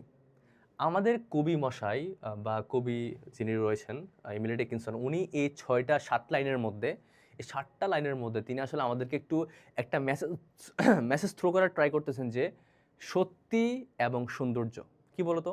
সত্যি এবং সৌন্দর্য খুবই ইনসেপারেবল। তোমাদের মনে আছে যে আমরা পড়ছিলাম যে এমিলি ডিকিনসন বলছিল যে beauty is inseparable from truth. ঠিক আছে, তো এটাই তিনি এখানে লিখছেন যে যে যখন লোকটা জিজ্ঞেস করলো যে আমি মারা গেলাম কেন, তখন কবি বলল যে তুমি বিউটির জন্য মারা গেছো এবং আমি মারা গেছি সত্যির জন্য। কিন্তু আমরা দেখতে পাই তার ঠিক উল্টোটা। আমাদের কবি মারা গেছিলেন বিউটির জন্য, আর লোকটা মারা গিয়েছিল ট্রুথের জন্য, ঠিক আছে? The two are one. আমাদের কবি এখন কি বললো যে তুমি সত্যের জন্য মারা যাও বা আমি সৌন্দর্যের জন্য মারা যাই, দুইটা কিন্তু সেম জিনিস। যাহাই সত্যি তাহাই সুন্দর, যাহাই সুন্দর তাহাই সত্যি। তারপরে দেখো তো কি লিখছে, উই ব্রেথার্ন আর, উই ব্রাথার্ন আর, এখানে তোমার এটা অর্থ কি, ব্রাদার, আমরা আমরা যেন ভাই বা আমরা যেন আত্মীয়। তার মানে বুঝছো, যে ব্যক্তি সত্যের জন্য মারা গেছে সে সেজন্য বিউটির জন্য মারা গেছে, যে ব্যক্তি বিউটির জন্য মারা গেছে সেজন্য ট্রুথের জন্যই মারা গেছে। তারপর দুইটা কিন্তু সিমিলার। তার মানে তুমি চাইলেও, আমাদের কবি এখানে বলতে চাচ্ছে যে তুমি চাইলেও কখনো সত্যিকে সুন্দর থেকে আর সুন্দরকে সত্যি থেকে আলাদা করতে পারবে না। এটা দুইটা একটা আলটার একদম মাসতুতো ভাই। দেখো দেখো উই ব্রেথার্ন আর হি সেইড, এখানে হিটাকে বলতো ওই যে লোকটা, ওই লোকটা যখন শুনলো যে আমাদের কবি সত্যির জন্য আর ওই লোকটা বিউটির জন্য মারা গেছে, তখন সেই বললো কি আমরা ভাই, এখন থেকে আমরা ভাই। অ্যান্ড এভাবে অ্যাজ কিন্সম্যান, কিন্সম্যান শাব্দিক অর্থ কি বলতো, রিলেটিভ বা আত্মীয়। কিন্সম্যান ম্যাট আনাইট, যখন যেভাবে আত্মীয়রা রাত্রে দেখা করে, we talked between the rooms. তার মানে দেখো তো, এই যে একটা কবর, এই যে আরেকটা কবর, মাঝখানে একটা দেয়াল আছে না, ওরা এই দেয়ালের এখান থেকে আমাদের কবি আর এখান থেকে ওই লোকটা কথা বলতো দুজনের মধ্যে, ঠিক আছে? এটা তোমার হচ্ছে একটু উইয়ার্ড মনে হবে তোমাদের কাছে, না এইটা তোমার হচ্ছে অ্যাকচুয়ালি ঘটনায়, কিন্তু কবি ওইটাকে রিফ্লেক্ট করেছেন, ইন্ট্রোডিউস করেছেন একটা মোটিভ নিয়ে। সেই মোটিভটাকে তিনি দেখাতে চাচ্ছেন যে আমাদের কাছে যে ট্রুথটা আছে, আমাদের কাছে যে বিউটিটা আছে, এগুলো একটার সাথে খুব ভালোভাবে রিলেটেড। তুমি চাইলেও কখনো ট্রুথ আর বিউটিকে ডিফারেন্সিয়েট করতে পারবে না। It is actually oriented in one line. আচ্ছা দেখো তো, এখানে বলছে যেভাবে আত্মীয়রা রাত্রিবেলা দেখা করে, উই টকড, এখানে উই মানে কি, ওই যে আমাদের কবি এবং ওই লোকটা টকড বিটুইন দ্য রুম। তখন বিটুইন দ্য রুম মানে কি, আমরা আমাদের দুইটা কবরের মধ্যে কথা বলতাম। কথা বলতাম কি বলতো, আনটিল দ্য মস মানে কি বলতো, শৈবাল, মস মানে শৈবাল, হ্যাড রিচড আওয়ার লিপস, যতক্ষণ না আমাদের ঠোঁট পর্যন্ত কি পৌঁছে গেল, শ্যাওলা পৌঁছে গেল বা শৈবাল পৌঁছে গেল, and covered up our names. তার মানে কাভার্ড আপ আওয়ার নেম মানে কি, আমাদের নাম ফলককে সে মুছে ফেলে। অনেক সময় এরকম হয় না যে ধরো একটা কবরের মধ্যে নাম লেখা আছে, কিন্তু বছরের পর বছর যখন সেটাকে কেউ ক্লিন করে না, তখন কি হয়, এই গাছগুলো বড় হতে হতে হতে একসময় তোমার হচ্ছে পুরো কবরটাকে ঢেকে ফেলে। এটা তোমার দেখে মুশকিল যে এখানে কোনো কবর অ্যাকচুয়ালি ছিল কি না, ঠিক আছে? সো বেসিক্যালি এখানের মধ্যে দেখো তো, আমাদের এমিলি ডিকিনসন বলতেছে যে দুজন মানুষ মারা গিয়েছিলেন, একজন সত্যের জন্য আরেকজন সৌন্দর্যের জন্য। কিন্তু বেসিক্যালি তারা, যে ব্যক্তি সত্যের জন্য মারা গিয়েছিল সে অ্যাট দ্য সেম টাইম সে কিন্তু সৌন্দর্যের জন্য মারা গিয়েছিল। কারণ হোয়াট ইজ, যাহাই সত্যি তাহাই সুন্দর, আর যাহাই সুন্দর তাহাই সত্যি। সো বেসিক্যালি দেখো তো, একটা ডিফারেন্সিয়েট আছে না, একটা ডিফারেন্স আছে না। আমাদের লর্ড বায়রন, তার চোখের সৌন্দর্যর ডেফিনেশন একরকম, আর আমাদের এমিলি ডিকিনসনের মধ্যে সৌন্দর্যের ডেফিনেশন আরেক রকম, যে তিনি আসলে সৌন্দর্যকে কীভাবে দেখছেন। ঠিক অ্যাট দ্য সেম টাইম আমাদের পুরো ওয়ার্ল্ডের মধ্যে কখনোই একরকম হবে না। তুমি দেখবা যে যার কাছে একটা বিষয় ভালো লাগে অন্য কারোর কাছে তা ভালো লাগে না। তার মানে গেস হোয়াট, প্রত্যেকটা মানুষের কাছে সৌন্দর্যের ডেফিনেশন ভিন্ন ভিন্ন। ইভেন তোমাদের কাছেও, যারা এই ক্লাসটা দেখতেছো এবং সামনে দেখবা, তোমাদের প্রত্যেকের কাছে সৌন্দর্যের ডেফিনেশন ভিন্ন ভিন্ন। এবং তোমরা এটা যত দ্রুত বুঝতে পারো ততই তোমাদের জন্য ভালো বা আমাদের সবার জন্য ভালো। এটা কখনোই মানা যাবে না যে truth is a universal thing বা beauty is a universal thing. এটা কখনোই ইউনিভার্সাল না, এটা কখনোই ক্লাসিক্যাল না, বাট এটা ডিফার করে person to person, from country to country বা হোয়াট এভার। তার মানে একটা মানুষের কাছে বা একটা দেশের মধ্যে বা বিভিন্ন সমাজ ভেরি করে তোমার হচ্ছে কি বলে এটাকে, আমাদের আমাদের যে ইয়াটা আছে, আমাদের যেই সৌন্দর্যের যে ডেফিনেশনটা, এটা তোমার ভেরি করে মানুষ টু মানুষ, সমাজ টু সমাজ, গ্রুপ টু গ্রুপ, ঠিক আছে? ওকে, আশা করি তোমাদের কাছে ক্লিয়ার যে আমাদের প্রথমে যে প্যাসেজটা ছিল, আমাদের যে স্টার্টিংটা ছিল যে বিউটি নিয়ে, যে beauty is easy to appreciate but difficult to define. বিউটিকে, সৌন্দর্যকে অ্যাপ্রিসিয়েট করা খুব সহজ, কিন্তু সৌন্দর্যের কোনো সংজ্ঞা কেউ একজ্যাক্টলি দিতে পারে না। কারণ কি বলতো, এটার কারণটা কি হতে পারে? কারণ একজন লোকের কাছে সৌন্দর্যের সংজ্ঞাটা এক এক রকম। তুমি দেখবে তোমার কোনো ফ্রেন্ডের কাছে এটা ভালো লাগে, তোমার কাছে এটা ভালো লাগে, তুমি বলো যে আর এটা দূর, এটা দেখতে কেমন লাগে। দিস ইজ দ্য থিং, তোমাকে একটু বুঝতে হবে যে প্রত্যেকটা মানুষের কাছে সৌন্দর্যের ডেফিনিশনটা ভিন্ন ভিন্ন। ওকে, আমরা একটু এবার আমাদের ইউনিট 2 লেসন ফক মিউজিক যেটা আছে আমাদের, আমরা একটু এটা শুরু করে ফেলি। হ্যাঁ, দেখো তোমাদের হোয়াট ইজ বিউটি নিয়ে কোনো কোশ্চেন থাকলে তোমরা অবশ্যই করে ফেলবা, কারণ ওখানে কোনো কনফিউশন রাখা যাবে না, কারণ এটা সবগুলো বিষয় আমরা একটু সলভ করার ট্রাই করব। আসো আমরা একটু ফক মিউজিকটা শুরু করি। আচ্ছা, ফক মিউজিক দেখো, ফক মিউজিক তোমরা এটা ক্লাস 8 9-এও পড়ছো, তোমাদের টুকটাক আইডিয়া আছে, আমরা একটু দ্রুতই শেষ করবো। বাট তোমরা যদি কোনো কোশ্চেন থাকে অবশ্যই কমেন্টে করে ফেলবা। দেখো ফক মিউজিক, ফক মানে লোক, ফক মানে কি বলতো, লোক মিউজিক মানে সঙ্গীত। তাহলে লোকসঙ্গীত কনসিস্ট অফ মানে কি বলতো, ধারণ করে বা ধরো তৈরি করা হয়, ধারণ করা বা তৈরি করা হয়। তাহলে লোকসঙ্গীতের মধ্যে কি থাকে, সং থাকে, গান থাকে, অ্যান্ড মিউজিক মানে সুর থাকে। তার মানে লোকসঙ্গীত হচ্ছে গান এবং সুর of a community. What is community বলো তো? সোসাইটি বলতে পারো তুমি এটাকে, বা একটা গ্রুপ বলতে পারো। তার মানে লোকসঙ্গীত হচ্ছে একটা গ্রুপের গান এবং সুর দ্যাট আর নট ইনফ্লুয়েন্সেড, যেটা প্রভাবিত হয় না বাই এনি সফিস্টিকেটেড মানে কি বলো তো, যে ধরো আবদ্ধ বা ধরো শৃঙ্খল musical rules or any standard musical style. দেখো স্ট্যান্ডার্ড মানে কি বলতো, ক্লাসিক্যাল বলতে পারো তুমি এটাকে। মানে এখানে বলছে যে লোকসঙ্গীত হচ্ছে এরকম একটা গান যেটা একটা নির্দিষ্ট সম্প্রদায়ের গান, এবং এটা কিন্তু কোনো ধরনের কি বলতো, যে ধরো থাকে না যে কিছু রুলস মিউজিকের ক্ষেত্রে, যে কিছু রুলস মানতে হবে, এটা মেনে তোমার একটা গান তোমাকে তৈরি করতে হবে বা একটা গান গাইতে হবে, এরকম কোনো বালাই কিন্তু ফক মিউজিকে নাই। তোমাকে এটা বুঝতে হবে। আমাদের প্রথম লাইনে একটা বড় লাইন এখান থেকে একদম শুরু, ফক থেকে শুরু করে স্টাইল পর্যন্ত। এখানে তারা বলছে যে ফক মিউজিক হচ্ছে বা লোকসঙ্গীত হচ্ছে এমন একটা বিষয় যেটার মধ্যে তোমার হচ্ছে কোনো রকম সার্টেন রুল অ্যাপ্লাই করা হয় না, বা সার্টেন কোনো যে ধরো থাকে না যে ধরো একটা রুল মানতে হবে, গান গাওয়ার ক্ষেত্রে এটা করতে হবে, ওইটা শুনতে হবে, এটা করতে হবে না। ফক মিউজিক হচ্ছে ইন্ডিপেন্ডেন্ট। দেখো বাংলাদেশের has a heritage. What is heritage বলো তো? ঐতিহ্য আছে। অফ রিচ মানে তোমার ধরো সমৃদ্ধ, ফক অর্থ লোক, মিউজিক অর্থ সঙ্গীত। তার মানে বাংলাদেশের আছে একটা কি বলো, বাংলাদেশের একটা সমৃদ্ধ লোকসঙ্গীতের ইতিহাস আছে বা ঐতিহ্য আছে, হুইচ ইনক্লুডস যেটা অন্তর্ভুক্ত করে both religious and secular song, যেটা ধর্মীয় এবং অধর্মীয় দুই রকম গানকেই তারা একত্র করে ফেলে। তার মানে দেখো যে আমাদের লোকসঙ্গীতের মধ্যে তুমি যেরকম ধর্মীয় গান খুঁজে পাবা, অ্যাট দ্য সেম টাইম তুমি সেরকম অধার্মিক বা ধরো অধর্মীয় গানও খুঁজে পাবা। তারপর দেখো folk music may be described as the music of the ancient time. Ancient মানে কি বলতো? Old. What is ancient? Old. তার মানে folk music may B describe মানে কি এলাবোরেট, বা ধরো একটু ব্যাখ্যা করে, একটু ভালো মতো ডেসক্রাইব করা, একটা ভালো বর্ণনা দেওয়া। তার মানে folk music may be described as the music of the ancient times. তার মানে ফক মিউজিককে মূলত তোমার ধরা হয় প্রাচীন গান হিসাবে, প্রাচীনকালের গান হিসাবে। হ্যাঁ, দ্যাট স্প্রাং। হোয়াট ইজ স্প্রাং মানে? তো স্প্রাং মানে তোমার হচ্ছে যে বের হওয়া। স্প্রাং মানে কি বের হওয়া বা ধরো তৈরি হওয়া, from the heart of a community.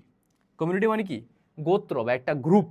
তার মানে লোকসঙ্গীত হচ্ছে এমন একটা পুরনো গান যেটা বের হয় কার কার অন্তর থেকে বা কার হাট থেকে, একটা গোত্রের হাট থেকে, based on their natural style of expression. তার মানে দেখো তো, তোমরা দেখবা যে কান্ট্রি টু কান্ট্রি, আমাদের কমিউনিটি টু কমিউনিটি দেখবা যে এটা ব্যারি করে, মানুষের এক্সপ্রেশন, মানুষের ন্যাচারাল পার্সপেক্টিভগুলো কিন্তু খুব বেশি ব্যারি করে। হ্যাঁ, সো ওই ক্ষেত্রে দেখো তো, আমাদের লোকসঙ্গীত হচ্ছে এমন একটা বিষয় যেটাকে আমরা বলতে পারি একটা পুরনো গান, যে গানগুলো তোমার হচ্ছে অন্তর থেকে আসতো কাদের, এমন একটা গোত্রের, based on their natural style, তাদের যে সহজাত যেই প্রবৃত্তি, তাদের যে সহজাত যেই কি বলে এটাকে, যে ধরো এটা এটা কি বলে, ধরো যে একটা থাকে না যে একটা অভ্যাস, একটা গুণ, এরকমভাবে তারা এটাকে এক্সপ্রেস করতো, uninfluenced by the rules of classical music or modern popular song. দেখো বর্তমানে তোমার কি করতে হবে, একটা সিঙ্গার হওয়ার জন্য দেখবা যে অনেক ধরনের প্র্যাকটিস করতে হয়, অনেক ধরনের রুলস অ্যাপ্লাই করতে হয়, অনেক ধরনের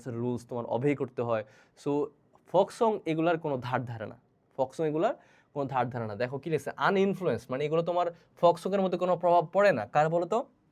rules of classical music. Classical মানে কি অনেক ধরনের থাকে না যে অনেক ধরনের পুরনো নিয়ম। ক্লাসিক্যাল মানে কি কিছু certain amount of rule of music. Or modern মানে কি বর্তমান আধুনিক পপুলার সং। তার মানে আধুনিক গানগুলো তোমরা দেখবা, আর যদি একটা ফক মিউজিক শোনো দেখবা যে একটা আকাশ পাতাল ডিফারেন্স আছে এটার মধ্যে। মানে ফক মিউজিক এগুলার কারোই ধার ধারা না, ঠিক আছে? এনি অ্যারেঞ্জমেন্ট শব্দের শাব্দিক অর্থ কি বিন্যাস। বিন্যাস মানে কি বলতো? সাজানো, একটা জিনিসকে সাজিয়ে ফেলা। এনি অ্যারেঞ্জমেন্ট অফ সাউন্ড, শব্দের যে কোনো বিন্যাসকে, created by the combination of tune. Combination মানে কি বলতো? যে যে ধরো একত্রীকরণ বা ধরো একটা ধরো এটা কি বলে ধরো কম্বো বলি না আমরা, যে ধরো একটা সংযোজন, তার মানে কোনো ধরনের শব্দের একটা সংযোজন অফ টিউন শব্দ, ভয়েস অর্থ কণ্ঠ, অ্যান্ড ইনস্ট্রুমেন্ট মানে বাদ্য, তার মানে সুর, কণ্ঠ এবং বাদ্য, অ্যান্ড হচ্ছে তোমার ডান্স, নৃত্য। তাহলে দেখো তো, সুর, কণ্ঠ, বাদ্য এবং নৃত্যের সমন্বয়ে মে বি ডেসক্রাইবড অ্যাজ মিউজিক। তার মানে দেখো এনি অ্যারেঞ্জমেন্ট, আমাদের এখানে বলছে যে মিউজিক বিষয়টা কি। তোমাদের যদি কোশ্চেন আসে যে হোয়াট ইজ মিউজিক, তাহলে তোমরা এখানে কি লিখবা, যে any arrangement of sound created by the combination of tune, voice and instrument, dance may be described as music. Clear না বলো তো, যে আসলে মিউজিক বিষয়টা কি, যে কোনো ধরনের সুর, ধরো তুমি একটা তবলা বা ধরো তুমি একটা বেহালা বা ভালো মতো বাজালা, আর দু এক লাইন গাইন, দু এক লাইন তুমি আবৃত্তি করলা ভালো মতো করে, ওই টিউনের সাথে মিল রেখে, সেটা একটা মিউজিক হয়ে যাবে। তাহলে এখানের মধ্যে বলছে যে কোনো ধরনের সাউন্ডের বা যে কোনো ধরনের শব্দের যখন একটা বিন্যাস থাকবে, একটা কম্বিনেশন থাকবে টিউনের, কণ্ঠের, বাদ্যর এবং তোমার হচ্ছে নৃত্য, এইগুলো যখন একত্রিত হয়ে যাবে তখন সেটা মিউজিক হয়ে যাবে। ঠিক আছে, এটা হয়তো খুব বেশি ভালো হবে না, বাট এটা একটা মিউজিক আকারে এটাকে আমরা ডিফাইন করতে পারবো। ফোক মিউজিক, লোকসঙ্গীত ইজ দ্য কম্বিনেশন মানে ধরো এটা একটা কমপ্লিট প্যাকেজ অফ সং, গানের, টিউন সুরের, অ্যান্ড ডান্স নৃত্যের। তার মানে ফোক মিউজিক তোমার কখনোই তেমন হচ্ছে একা হবে না, শুধুমাত্র কণ্ঠ হবে না, বা শুধুমাত্র নাচ হবে না, বা শুধুমাত্র সুর হবে না, এটাতে থাকতে হবে কণ্ঠ, থাকতে হবে সুর, থাকতে হবে নাচ। ঠিক আছে, দ্যাট অরিজিনেট মানে কি বলতো, তৈরি হয়। অরিজিনেট মানে কি, তৈরি হয়। দ্যাট অরিজিনেটস, যেটা তৈরি হয় from the traditional culture of ordinary people. Ordinary শব্দের শাব্দিক অর্থ কি সাধারণ, পিপল অর্থ জনগণ, আর ট্র্যাডিশনাল কালচার মানে কি ঐতিহ্যবাহী সংস্কৃতি থেকে। তার মানে দেখো ঐতিহ্যবাহী সংস্কৃতি, তার মানে এখানে বলছে যে folk music is the combination, folk music হচ্ছে এমন একটা প্যাকেজ অফ সং, গান, সুর এবং নৃত্যের, দ্যাট অরিজিনেট, যেটা তোমার তৈরি হয় ফ্রম দ্য ট্র্যাডিশনাল কালচার, ঐতিহ্যবাহী সংস্কৃতি থেকে। কাদের বলো তো, অফ অর্ডিনারি পিপল। তারা দেখো যে খেটে খাওয়া মানুষ, একদম ধরো কুলি মজুর, ধরো জেলে বা কৃষক, এদের দৈনন্দিন জীবনের যেসব কাহিনী থাকে, বা ধরো যেসব একদম কোর হিস্টোরি থাকে বা কোর স্টোরি থাকে, এগুলো নিয়ে যখন একটা গান কম্পোজ করা হয় সুর, কণ্ঠ এবং নৃত্যের মাধ্যমে, সেটা হচ্ছে একটা ফোক মিউজিক, এটা আমরা বলতে পারি। ফর এক্সাম্পল, আমাদের একটা উদাহরণ দিচ্ছি কি, বাউল সং। তোমরা তো বাউল গানের তোমরা অনেকে চিনো, অনেকে শুনো। Baul song are a combination of tune. তাহলে বাউল সং তোমার হচ্ছে কিসের সমন্বয়ে তৈরি, টিউন, আর তোমার ধরো সুরের সমন্বয়ে মিউজিক, ধরো তোমার হচ্ছে টিউন, মিউজিক অ্যান্ড ডান্স। তার মানে সুর, সঙ্গীত এবং তোমার হচ্ছে নৃত্য। সুর, সঙ্গীত এবং নৃত্যের সমন্বয়ে গঠিত, that R associated with. What is associated with বলো তো, ধরো যে সাহায্য করে বা ধরো সমন্বয় তৈরি। যে বাউল গানটা তোমার হচ্ছে সমন্বয় তৈরি কার বলো তো, দ্য বাউল ট্র্যাডিশন ইন বাঙ্গাল। তার মানে আমাদের বাউল গানগুলো তোমার হচ্ছে বাংলার যেই বাউল সংস্কৃতি আছে বা বাউল যে ঐতিহ্য আছে, এটার সাথে খুব বেশি অ্যাসোসিয়েট করে। হোয়াট ইজ অ্যাসোসিয়েট বলো তো, ধরো যে একটা ধরো সাহায্য করা বা ধরো সংশ্লিষ্ট হওয়া। তার মানে আমরা এখানে শিখলাম যে বাউল গানগুলা আমাদের বাংলাদেশের বাউল ঐতিহ্যের সাথে খুব বেশি সম্পৃক্ত বা ধরো সাদৃশ্যতা বহন করে। তার মানে এই টেক্সটের মধ্যে তোমরা দেখবা যে ফোক মিউজিকের একদম কিছু তথ্য তারা এখানে তুলে ধরছে, যার মাধ্যমে তুমি বা যে কোনো রিডার ফোক মিউজিক নিয়ে একটা ক্লিয়ার কাট আইডিয়া পেয়ে যায় যে হোয়াট ইজ ফোক মিউজিক, এবং এটা কেন ব্যবহৃত হয়, বা এটা কেন কম্পোজ করা হয়, বা এটার কম্পোজ হওয়ার ধরনটা কীরকম, বা কী কী ইনস্ট্রুমেন্ট প্রয়োজন হয় আমাদের এই ফোক মিউজিক তৈরি করতে। দেখো, folk music consist of song and music. আমাদের হচ্ছে তোমার আচ্ছা আচ্ছা আমাদের এখানে তোমার হচ্ছে মেবি কিছু বাদ গেছে হয়তো, মোস্ট প্রবাবলি। আচ্ছা, আমাদের হ্যাঁ, ওকে, তাহলে আচ্ছা আমরা এখান থেকে শুরু করি। হ্যাঁ, আমাদের মেবি কয়েকটা প্যারা বাদ গিয়েছে। এখানে আমাদেরকে বলতেছে যে folk music has the following characteristics. Folk মিউজিকের কিছু নির্দিষ্ট গুণাবলী আছে বা ধরো গুণ রয়েছে। কিরকম দেখো তো, প্রথম গুণ, ইট ইজ কম্পোজ, এটা তোমার রচনা করা হয় by rural folk on the basis of ancient rules transmitted orally. দেখো, ইট ইজ কম্পোজ, এটা তোমার রচনা করা হয় বা তারা তৈরি করা হয় বা the rural. What is rural বলো তো? গ্রাম্য বা ধরো ভিলেজ টাইপ পিপলদের থেকে বা ধরো গ্রামীণ লোকদের থেকে, অন দ্য বেসিস অফ ভিত্তি করে, অ্যানশার্ট মানে পুরানো, রুলস মানে নিয়ম, ট্রান্সমিটেড ওরালি। তোমরা দেখবা যে ট্রান্সমিট মানে কি, ধরো যে আদান প্রদান হওয়া, তার মানে যুগ যুগ ধরে মানুষের প্রাচীনকাল থেকে যেসব কথাবার্তা মানুষের মুখে মুখে চলে আসতেছে না, যেমন খনার বচন বলো বা বিভিন্ন ধরনের কি বলো প্রবাদ প্রবচন বলো, এগুলোর মাধ্যমে তোমার হচ্ছে আমরা ফোক সংটাকে আমরা আসলে কম্পোজ করতে পারি এবং এটা সাধারণত কম্পোজ হয়ে থাকে। দিজ অ্যানশান্ট রুল, এইসব প্রাচীন নিয়ম, মানে আমাদের ফোক সং যারা তৈরি করছে ওরা কোনো ক্লাসিক্যাল নিয়ম মানে নেয়, বাট ফোক সং আগে যারা তৈরি করছে ওরা যেসব কথাবার্তা বলে গিয়েছে বা ওরা যেসব রুলস দেখা গেছে তারা ওগুলা ফলো করতো। দিজ অ্যানশান্ট রুল, এসব প্রাচীন রুলগুলা বা প্রাচীন নিয়মগুলা অফ মিউজিক, তার মানে গানের এই প্রাচীন নিয়মগুলা হ্যাভ নট বিন ইনফ্লুয়েন্সড, তার মানে ফোক সংয়ের যে কিছু নির্দিষ্ট নিয়মকানুন আছে এগুলো কিন্তু ইনফ্লুয়েন্স হয় নাই বা এগুলো কিন্তু তোমার প্রভাবিত হয় নাই কাদের মাধ্যমে? বাই ক্লাসিক্যাল, বা ধরো ক্লাসিক্যাল মানে ধরো তুমি এটাকে বলতে পারো ধরো একদম পুরনো বা ক্লাসিক। আমি বলছিলাম ক্লাসে যে ক্লাসিক বলা হয় এমন একটা জিনিসকে বা এমন একটা বস্তুকে যেটা তোমার প্রত্যেকটা যুগের সাথে খাপ খায়, বুঝো নাই? ক্লাসিক তুমি ইউজ করবা তখনই যখন তোমার এটা যেরকম গ্রিক সাম্রাজ্য ছিল ওইটা এখনও আছে, এটা সামনেও থাকবে, এটা ক্লাসিক্যাল যে বিষয়পত্র। তাহলে আমাদের ফোক মিউজিক তোমার কখনোই ক্লাসিক্যাল বা ধরো চিরন্তন বা ধরো ওর মডার্ন মিউজিকের যেসব রুলসগুলো আছে, তার মানে আধুনিক মিউজিক এবং পুরনো মিউজিক, এই দুই মিউজিকের যেসব রুলস আছে এগুলো কিন্তু কখনোই ফোক সং অ্যাপ্লাই করে না। রেদার তারা হচ্ছে তাদের নিজেদের যে রুলসগুলো আছে, যেমন ধরো গ্রামীণ মানুষদের যেসব চিন্তাভাবনা বা শেয়ারিং বা ধরো থটস, তারা ওগুলোর মাধ্যমে সংগুলোকে কম্পোজ করে থাকে। দেখো, folk song may be sung in groups or individually. তাহলে ফোক সঙ্গের বা লোকসঙ্গীতের 3 নাম্বার গুণটা কি? 3 নাম্বার গুণটা হচ্ছে যে কি, folk song may be sung, folk সংকে তুমি গাইতে পারবা বা এটা গাওয়া হতে পারে ইন গ্রুপস, দলগতভাবে, অর ইন্ডিভিজুয়াল অথবা ভিন্ন ভিন্নভাবে। তারপরে দেখো, no regular practice is required for folk music. তার মানে ফোক মিউজিক এর জন্য তোমাকে ডেইলি প্র্যাকটিস করতে হবে না, তোমাকে ডেইলি মিউজিক ক্লাসে যাওয়া লাগবে না, তোমাকে খুব বেশি প্র্যাকটিস করতে হবে না।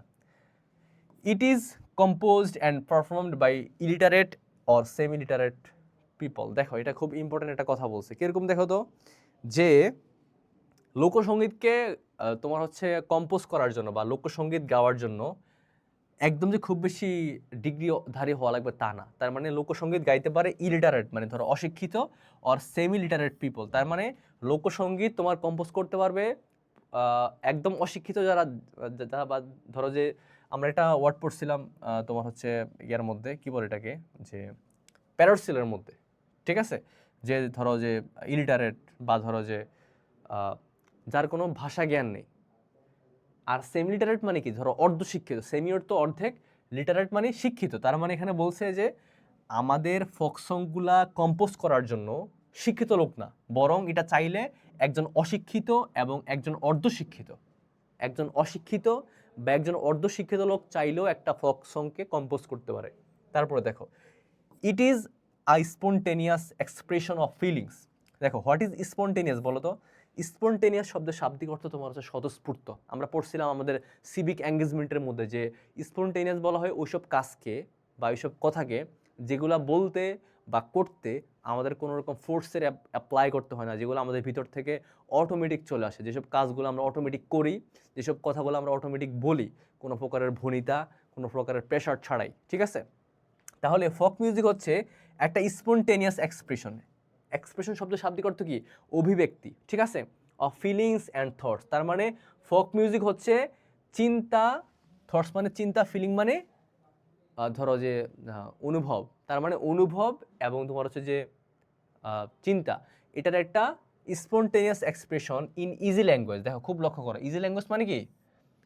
সহজ ভাষা, লোকাল ডায়ালেক্ট। দেখো, এটা একটু লক্ষ্য করো তোমরা, ডায়ালেক্ট শব্দটা একটু হিট করো, কারণ ডায়ালেক্ট শব্দের দুইটা মিনিং হয়ে থাকে তোমার অর্থভেদে, কনটেক্সট অনুযায়ী। প্রথমটা তোমার হচ্ছে যে ভাষা, আরেকটা তোমার হয় আঞ্চলিক ভাষা বা উপভাষা, যেটা আমরা তোমার সেকেন্ড ল্যাঙ্গুয়েজ হিসেবে ইউজ করে থাকি বা অনেকে তোমার হচ্ছে গ্রামীণ ভাষা ওইটাকে বলে। এখানে দেখো তো, এখানে ল্যাঙ্গুয়েজের কথা অলরেডি একবার আছে, ল্যাঙ্গুয়েজ ওয়ার্ডটা এখানে আছে। তার মানে এখানে ডায়ালেক্ট অর্থ কী হবে? উপভাষা। তার মানে ফোক সংকে আমরা কম্পোজ করে থাকি সহজ ভাষায়, স্থানীয় উপভাষায় এবং সিম্পল টিউন। তার মানে তুমি দেখবা মডার্ন যে সংগুলো আছে, তোমরা যদি একটু লক্ষ্য করে দেখবা যেগুলোর মধ্যে খুব বেশি strong type of material use করে থাকে বা ইনস্ট্রুমেন্ট ইউজ করে থাকে, যেগুলোর মাধ্যমে খুব বেশি জোরালো একটা টিউন তৈরি হয়ে থাকে। কিন্তু তোমরা ফোক সং দেখো, ফোক মিউজিক দেখো, দেখবে যে একটা মোলায়েম একটা টিউন দেওয়া হয় ওখানের মধ্যে, না বেশি জোরালো, না বেশি ঠান্ডা বা না বেশি একদম আস্তে, সবগুলাকে একটা মডারেট পর্যায়ে তাদের টিউনগুলা হয়ে থাকে। সবগুলা ফোক মিউজিকের মধ্যে বা সবগুলা বাউল সংয়ের মধ্যে সেম বিষয়। তার মানে এখানে আমাদেরকে বলা হয়েছে যে ফোক সং বা ফোক মিউজিক কম্পোজ হয় সহজ ভাষায়, স্থানীয় ভাষায় এবং তোমার হচ্ছে খুব বেশি একটা সাধারণ টিউনের মাধ্যমে আমাদের ফোক মিউজিকগুলো আমরা কম্পোজ হতে দেখি। দেখো, both words and tune are appealing. Appealing মানে কি বলতো? আকর্ষণ বা ধরো আকর্ষণীয়। অ্যাপিলিং মানে কি? অ্যাপিলিং বলছে ফোক মিউজিকের মধ্যে শব্দ এবং টিউন দুইটাই তোমার কাছে খুব বেশি আকর্ষণীয় মনে হবে, তোমার কাছে দুইটাই খুব বেশি পছন্দনীয় মনে হবে। তারপরে দেখো, ডেসপাইট ইট ইউনিভার্সাল আপিল। ইউনিভার্সাল মানে চিরন্তন, আপিল মানে আকর্ষণ। যদিও ফোক সঙের একটা ইউনিভার্সাল আপিল আছে, মানে এটা সব যুগের মানুষ এটাকে পছন্দ করে বা সব দেশের মানুষই ফোক সঙের প্রতি একটা অ্যাট্রাকশন অনুভব করে, rather it uses local dialect. তারপরেও তুমি দেখবে না ফোক সং কখনো ইংলিশে তোমার হচ্ছে কি হয় এটাকে, যে ইংলিশে কখনো এটাকে কম্পোজ করে না কেউই। সবাই ফোক সংকে কী করে, এটা হয়তো তোমার নেক্সট টাইমে এটা ট্রান্সলেট হতে পারে, বাট যারা এটাকে কম্পোজ করে, যারা এটাকে শুরুতে তৈরি করে বা লেখে, তারা কিন্তু কখনো এটাকে ইংলিশে বা ফ্রান্সে বা ধরো ইয়েতে লেখে না, তারা সবসময় এটাকে বাংলাতেই কম্পোজ করার ট্রাই করে। ঠিক আছে? তার মানে দেখো তো, এখানে আমাদেরকে বলছে যে যদিও আমাদের ফোক সংয়ের একটা কি বলে, একটা তোমার ধরো যে চিরন্তন একটা আপিল আছে, বা আমাদের ফোক সংয়ের একটা একটা ইউনিভার্সাল আপিল আছে, আপিল থাকার পরেও, এই আপিলটা থাকার পরেও কখনোই ফোক সং কোনো ফরেন ল্যাঙ্গুয়েজে তোমার হচ্ছে হয় না, কখনো কোনো ফরেন ল্যাঙ্গুয়েজ এটা তোমার কম্পোজ হয় না, বরং সবসময় আমরা দেখতে পাচ্ছি যে ফোক সং তাদের মাতৃভাষায় বা লোকাল যে ল্যাঙ্গুয়েজ থাকে ওই ল্যাঙ্গুয়েজে ফোক সংগুলোকে কম্পোজ করা হয়। ঠিক আছে? তারপরে দেখো, ইট ডিপেন্ডস আপন নেচার। তার মানে ফোক সং কম্পোজ করার ক্ষেত্রে তুমি থিম পাবা কই থেকে, বা ওরা থিম নেয় কই থেকে? নেচার থেকে। And the rural environment. Rural মানে কি? রুরাল মানে গ্রামীণ, এনভায়রনমেন্ট মানে পরিবেশ। তার মানে আমাদের ফোক সংয়ের যে থিমগুলো, এই থিমগুলো ডিপেন্ড করে হয়তো প্রকৃতির উপরে, না হয় গ্রামীণ পরিবেশের উপরে। ঠিক আছে? তারপরে দেখো, it is an explicit manifestation. Explicit মানে তোমার হচ্ছে বাহ্যিক। What is explicit? বাহ্যিক। ম্যানিফেস্টেশন মানে প্রকাশ, বা তুমি এটাকে এক্সপ্রেশন বলতে পারো। হোয়াট ইজ ম্যানিফেস্টেশন বলো তো? ম্যানিফেস্টেশন সিম্বলাইজেস বা ইন্ডিকেট এক্সপ্রেশন। তাহলে এটা একটা এক্সপ্রেশন, বাহ্যিক এক্সপ্রেশন অফ জয়স মানে আনন্দ, সরো মানে দুঃখ, অফ ডেইলি লাইফ। তার মানে দেখো তো, আমাদের ফোক সং হচ্ছে আমাদের গ্রামীণ যে মানুষরা আছে, বা গ্রামীণ যে শ্রমজীবী বা কর্মজীবী লোকেরা আছেন, তাদের জীবনের দুঃখ এবং আনন্দকে একটু বাহ্যিকভাবে তোমার হচ্ছে যে ফুটিয়ে তোলা, ম্যানিফেস্ট করা। ঠিক আছে? সেটা হচ্ছে কি আমাদের ফোক সংয়ের একটা মেইন থিম। তারপরে দেখো, it uses simple and natural rhythm. What is rhythm? রিদমকে আমরা বলতে পারি ছন্দ। রিদমকে আমরা বলতে পারি ছন্দ। আচ্ছা দেখো, ইট ইউজেস সিম্পল রিদম। আচ্ছা, তাহলে আমাদের এই ফোক সংটা কি ইউজ করে থাকে? সাধারণ এবং প্রাকৃতিক ছন্দ তারা ইউজ করে থাকে, যেগুলো ধরো এখানে নেচার মানে প্রাকৃতিক না, মানে ধরো যেসব ছন্দ অটোমেটিক্যালি আসে, তেমন কোনো ফোর্স করতে হয় না বা তেমন কোনো ভাবতে হয় না। তার মানে আমাদের শ্রমজীবী মানুষ, যেমন তোমার জেলে, মুটে, কৃষক বা ধরো কামার, যারাই থাকে তোমার একটু লো ক্লাস পিপল, যারা অনেক বেশি শ্রম দেয় আমাদের সোসাইটিকে ধরো একটু মানে ডেভেলপ করার জন্য, ওদের লাইফস্টাইল নিয়ে, ওদের তোমার ধরো ওদের লাইফের যে আপস অ্যান্ড ডাউনস নিয়ে সব ফোক সংগুলোকে আমরা দেখতে পাই। It contains a strong emotive expression. It contains a strong emotive expression of human love and separation.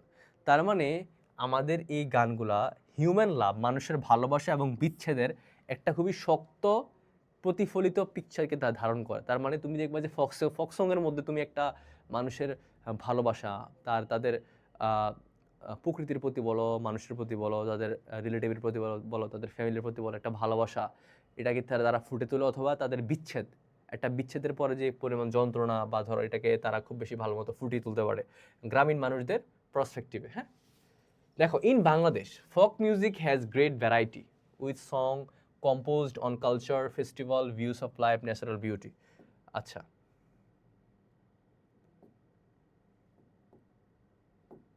আচ্ছা, in Bangladesh folk music has a great variety. দেখো ভ্যারাইটি মানে কি বলতো, অনেক বৈচিত্র্যতা, হ্যাঁ, ডাইভার্স। তার মানে বাংলাদেশের মধ্যে ফোক মিউজিকের অনেক রকম ভ্যারাইটি আছে, অনেক রকমের ধরো তোমার এটাকে ক্লাসিফিকেশন আছে। With song composed on culture, তার মানে এই গানগুলো তোমার তৈরি করা হয় সংস্কৃতির উপরে, ফেস্টিভ্যাল উৎসবের উপরে, ভিউস অফ লাইফ মানে মানুষের জীবনের যে ভিউর উপরে, যে মানুষ কোন মানুষটা আসলে জীবনকে কীরকমভাবে দেখে বা জীবনের তার সংজ্ঞাটা কীরকম তার কাছে, ন্যাচারাল বিউটি প্রাকৃতিক সৌন্দর্যের উপরে, রিভার্স নদীর উপরে, and rural and riverine life. Rural মানে কি গ্রামীণ, রিভারান মানে নদীমাতৃক। তার মানে দেখো তো আমাদের ফোক সঙের ভ্যারাইটি কী কী থাকে, কালচার নিয়ে থাকে, ফেস্টিভ্যাল নিয়ে থাকে, মানুষের জীবনযাত্রার মান নিয়ে থাকে, প্রাকৃতিক দৃশ্য নিয়ে থাকে, নদী নিয়ে থাকে, তারপরে তোমার হচ্ছে যে গ্রামীণ জীবন নিয়ে থাকে, এবং তোমার হচ্ছে বাংলাদেশের নদীমাতৃক দেশ, নদীমাতৃক দেশ হিসাবে নদী নিয়ে কিন্তু অনেক গান তৈরি হয়েছে আমাদের ফোক মিউজিকে। হ্যাঁ, দিস সংস এই গানগুলো আর অলসো অ্যাবাউট সোশ্যাল ইনইকুয়ালিটি। দেখো শুধুমাত্র যে এগুলোই তা না, কিন্তু এই ফক সং, কিছু কিছু ফক সং তোমার কম্পোজ করা হয়েছে কেন, সোশ্যাল ইনইকুয়ালিটি। সোশ্যাল মানে সামাজিক, ইনইকুয়ালিটি মানে কি অসমতা, তার মানে সমাজের মধ্যে যে একটা ডিসক্রিমিনেশন, এটাকে চেঞ্জ করার জন্য অনেক সময় তোমার এই গানগুলো কম্পোজ করা হয়। অ্যান্ড পোভার্টি মানে দারিদ্রতা, about the material world. Material মানে কি মান্ডেন, হোয়াট ইজ মান্ডেন বলো তো, পার্থিব, তার মানে পার্থিব জীবনের, পার্থিব জীবন, and the supernatural. Supernatural শব্দের অর্থ কি, অতি প্রাকৃত, অতি প্রাকৃতিক। অতি প্রাকৃতিক মানে কি বলতো, যেটা ভাবতে তোমাকে খুব বেশি, তোমার কাছে খুবই আনবিলিভেবল মনে হয়, তোমার কাছে এটাকে খুব বেশি সত্যি বলে মনে হয় না। হ্যাঁ, তো এটা তোমার হচ্ছে অতি প্রাকৃতিক। যেমন তোমার কাছে বললো যে আমি নৌকা চালানোর সময় একটা বিশাল দানব দেখেছিলাম, নদীর মধ্যে থেকে উঠছে এবং আমাকে খুব বেশি ভয় দেখিয়েছে, এরকম কিছু স্টোরি থাকে। হ্যাঁ, আচ্ছা, এবং যেগুলোর ব্যাখ্যা কখনই কারো কাছে থাকে না। দিজ সংস, এইসব ফক সংগুলো are also about social inequality, তার মানে সামাজিক বৈষম্যের বিরুদ্ধে সব গান তৈরি করা হয়, প্রপার্টি দারিদ্র্যের বিরুদ্ধে সব গান তৈরি করা হয়, অ্যাবাউট দ্য ম্যাটেরিয়াল ওয়ার্ল্ড, পার্থিব পৃথিবীর বা ধরো মান্ডেন ওয়ার্ল্ডের বিষয়ে, অ্যান্ড দ্য সুপারন্যাচারাল, তার মানে অতি প্রাকৃতিক বিষয় নিয়ে সব গান তৈরি করা হয়। হ্যাঁ, কিছু উদ্ভট তথ্য বা ধরো যেসব সত্যিকারের কাহিনী, বাট যেগুলোর কোনো সাইন্টিফিক্যালি কোনো হচ্ছে ডেসক্রিপশন নেই। মিস্টিক্যাল সং, মিস্টিক মানে ধরো তুমি এটাকে বলতে পারো ঐশ্বরিক গান। কি বলতো, ঐশ্বরিক গান। ঐশ্বরিক গানগুলো have been composed using the metaphors. Metaphor মানে আমরা কি বলছিলাম বলো তো, তোমাদের মনে আছে? মেটাফোর মানে তুমি বলতে পারো এটাকে তুলনা। অ্যাজ এবং লাইক দিয়ে যদি তোমার কোনো তুলনা করা হয় সেটা হচ্ছে সিমিলি। আর অ্যাজ অর লাইক ছাড়া যখন দুই রকম বিষয়ের মধ্যে একটা কম্প্যারিজন করা হয় সেটা হচ্ছে মেটাফোর। আমরা এটাকে পড়ছিলাম প্যারোস্টিলের মধ্যে এবং চিলড্রেন ইন স্কুলের মধ্যে। তারপরে দেখো mystical song have been composed using the metaphors of rivers, তার মানে ঐশ্বরিক গানগুলা নদী এবং নৌকা এদের তুলনা দিয়ে তৈরি করা হয় বা কম্পোজ করা হয়। Since the country is basically riverine. Riverine মানে কি, যেহেতু আমাদের কান্ট্রিটা, আমাদের দেশটা বেসিক্যালি মূলত রিভারাইন মানে কি নদীমাতৃক, আমাদের দেশটা নদীমাতৃক না। দ্য ভার্টিয়ালি ফর্মস, ভার্টিয়ালি একটা ফক্সনের একটা ফর্ম হচ্ছে ভার্টিয়ালি, ভার্টিয়ালি গঠিত করে, ফর্ম মানে ধরো তৈরি করে ইম্পর্টেন্ট জনরা মানে কি, ধরো গানের অনেক রকম জনরা থাকে না, যে ধরো পপ সং, এটা তোমার ধরো হিপ হপ বা ধরো যে আরও রকম থাকে। হ্যাঁ, তো আমাদের ফক মিউজিকের মধ্যে ভাটিয়ালি হচ্ছে কি বলতো, একটা অন্যতম গানের একটা স্ট্রাকচার বলতে পারো বা একটা জনরা বলতে পারো, যে ভাটিয়ালি গান যেটাকে আমরা বলি অফ ফক মিউজিক। হ্যাঁ, নেচার প্লেস, প্রকৃতি প্রদান করে role in providing the content and rhythm of folk music. দেখো আমি যেটা শুরু থেকে বলে আসছি, তোমরা ফক মিউজিক যখন তোমরা ভাববা বা যখন তোমাদের সামনে ফক মিউজিক ওয়ার্ডটাকে উচ্চারণ করা হবে, তখন তোমরা জাস্ট একটা থিমকে মনে রাখবা আর দুইটা ওয়ার্ডকে মনে রাখবা। থিমটা কি, যে এইটা রচিত করা হয় গ্রামীণ মানুষদেরকে নিয়ে, আর দুইটা ওয়ার্ড কি, একটা তোমার হচ্ছে যে গ্রামীণ মানুষের জীবনযাত্রার মান, আর এটা তোমার হচ্ছে প্রকৃতি। ঠিক আছে, গ্রামীণ মানুষের লাইফস্টাইল এবং নেচার, এই দুইটা বিষয় তোমার হচ্ছে একটা ফক মিউজিকের মূল দুইটা থিম থাকে। দ্য ফক music of Bangladesh varies from reason to reason. Reason মানে কি বলতো, অঞ্চল। তার মানে রিজিয়ন টু রিজন মানে কি, রিজন মানে অঞ্চল। তার মানে ফক মিউজিকের যে সবখানে যে একই রকম তা কিন্তু না। এখানে বলছে ফক মিউজিক অফ বাংলাদেশ, বাংলাদেশের লোকসঙ্গীত varies from region to region. তার মানে আমাদের লোকসঙ্গীতের যেই তোমার ধরো যে চ্যাপ্টারটা আছে বা যে জনরাগুলো আছে, এগুলো কিন্তু অঞ্চল টু অঞ্চল এগুলো ভ্যারি করে, বা এগুলো কিন্তু একটা অঞ্চলে একরকম আরেকটা অঞ্চলে আরেক রকম। রিফ্লেক্টিং, যেগুলো তোমার হচ্ছে রিফ্লেক্ট করে changes in the natural environment and the ডায়ালেক্টস people use. Dialect মানে উপভাষা বা ধরো আঞ্চলিক ভাষা, আর ধরো যে ন্যাচারাল এনভায়রনমেন্ট মানে প্রাকৃতিক পরিবেশ। দেখছো, তার মানে আমাদের ফোক মিউজিকের জনরা হয়তো ভিন্ন, তার মানে তারপরেও বেসিক্যালি ফোক মিউজিক তোমার দুইটা বিষয়কে রিফ্লেক্ট করে। প্রথম তোমার হচ্ছে কি ন্যাচারাল এনভায়রনমেন্ট, তার মানে প্রাকৃতিক যেই পরিবেশটা ওইটা। আর সেকেন্ড তোমার কি ডায়ালেক্টস, তার মানে মানুষ যে ভাষাটা ইউজ করে, মানুষ যে লাইফস্টাইলকে ধারণ করে, সেটা হচ্ছে ফোক মিউজিকের একটা কোর থিম বা একদম ধরো মূল থিম। হ্যাঁ, তারপরে দেখো দাস, এইভাবে দেয়ার আর নর্দার্ন ভাওয়াইয়া, মানে আমরা ভাটেলি পড়ছি না, এবার দেখো আরও কি আছে, ভাওয়াইয়া আছে, দ্য ইস্টার্ন, তার মানে উত্তরের ভাওয়াইয়া, তারপর তোমার ধরো যে পূর্বের Bhatiali and the south western Baul song, তার মানে এবং তোমার হচ্ছে যে দক্ষিণ পশ্চিমের যে বাউল সংগুলো আছে, তার মানে আমাদের একটা অঞ্চলে, আমাদের উত্তরাঞ্চলে তোমার ধরো যে কী বলে এটাকে ভাওয়াই সংটা খুব ফেমাস, তারপর আমাদের পূর্বাঞ্চলে খুব বেশি ভাটিয়ালি সংসটা খুব বেশি ফেমাস। হ্যাঁ, এবং দক্ষিণ পশ্চিমাঞ্চলে তোমার হচ্ছে বাউল সংটা খুব বেশি ফেমাস। এই জন্য এখানে বলছি কি যে আমাদের folk music varies from region to region, তার মানে আমাদের অঞ্চল টু অঞ্চল ভেদে আমাদের ফোক মিউজিকের যে জনরাগুলো ভ্যারি করে থাকে। The culture and the lifestyle of the different ethnic minorities. Ethnic মানে কি নৃতাত্ত্বিক। What is ethnic? নৃতাত্ত্বিক। মাইনরিটিস মানে কি সংখ্যালঘু। মাইনরিটিস মানে সংখ্যালঘু, তার মানে নৃতাত্ত্বিক সংখ্যালঘু such as the Chakmas, Manipuris, Santal, Tripuras have also influenced folk music. তার মানে আমাদের যেসব তোমার ধরো এটা কি বলে, যেসব ধরো ক্ষুদ্র নৃগোষ্ঠীরা আছে আমাদের দেশের মধ্যে, কি বলতো, ক্ষুদ্র নৃগোষ্ঠী যারা আছে আমাদের দেশের মধ্যে, তারা কিন্তু সবসময় তারা কিন্তু তাদের মতো করে কিছু গান কম্পোজ করে, যেগুলোর ল্যাঙ্গুয়েজ আমরা জানি না, যেগুলোর ল্যাঙ্গুয়েজ আমরা হয়তো বুঝতেও পারি না, বাট তারা এগুলো কম্পোজ করে। কেন কম্পোজ করে? কারণ ওদের একটা নিজস্ব ওয়ার্ল্ড আছে, ওদের একটা নিজস্ব ল্যাঙ্গুয়েজ আছে, ওদের একটা নিজস্ব সোসাইটি আছে। সো দ্যাটস ওয়াই এখানে বলা হয়েছে যে আমাদের যেসব নৃতাত্ত্বিক যেসব গোষ্ঠী আছে আমাদের দেশের মধ্যে, তারাও কিন্তু কি করে, তারাও তোমার হচ্ছে আমাদের ফোক মিউজিকটাকে খুব বেশি ইনফ্লুয়েন্স করে। ঠিক আছে, খুব বেশি কী করে বলো তো, খুব বেশি ইনফ্লুয়েন্স করে। আচ্ছা, তারপরে দেখো, তারপরে লক্ষ্য করো যে আচ্ছা দেয়ার ইন্টারাকশন উইথ বেঙ্গালি কালচার। দেখো দেয়ার ইন্টারাকশন, হোয়াট ইজ ইন্টারাকশন? তুমি এটাকে বলতে পারো যে যোগাযোগ। কি বলো তো? যোগাযোগ, তার মানে তাদের ইন্টারাকশন বা তাদের যে ধরো একটা communication, their interaction with Bengali culture. Bengali culture মানে কি, বাংলা সাহিত্যের বা বাংলা সাহিত্যের সাথে তাদের যে একটা যোগসূত্র, and lifestyle over the years, তার মানে আমাদের চাকমা, মণিপুরি বা ধরো যে গারো বা সাঁওতাল যারাই আছে, ওরা কিন্তু ওদের মতো করে ওদের কিছু গান কম্পোজ করে ওদের লাইফস্টাইল নিয়ে, ওদের ধরো ওদের ভিলেজ নিয়ে বা ওদের প্রাকৃতিক পরিবেশ নিয়ে। হ্যাঁ, has been clearly reflected in the richness of our folk music. ঠিক আছে, তারপরে দেখো যে কি বলছে, যে over the years has been clearly, তার মানে চাকমা, মণিপুরি, সাঁওতাল এবং ত্রিপুরাদের যে কন্ট্রিবিউশন, যে অবদান, এটা কিন্তু তোমার হ্যাজ বিন ক্লিয়ারলি রিফ্লেক্টেড, এটা কিন্তু প্রতিফলিত হয় in the richness of our folk music. তার মানে আমাদের রিচনেস মানে কি, সমৃদ্ধতা।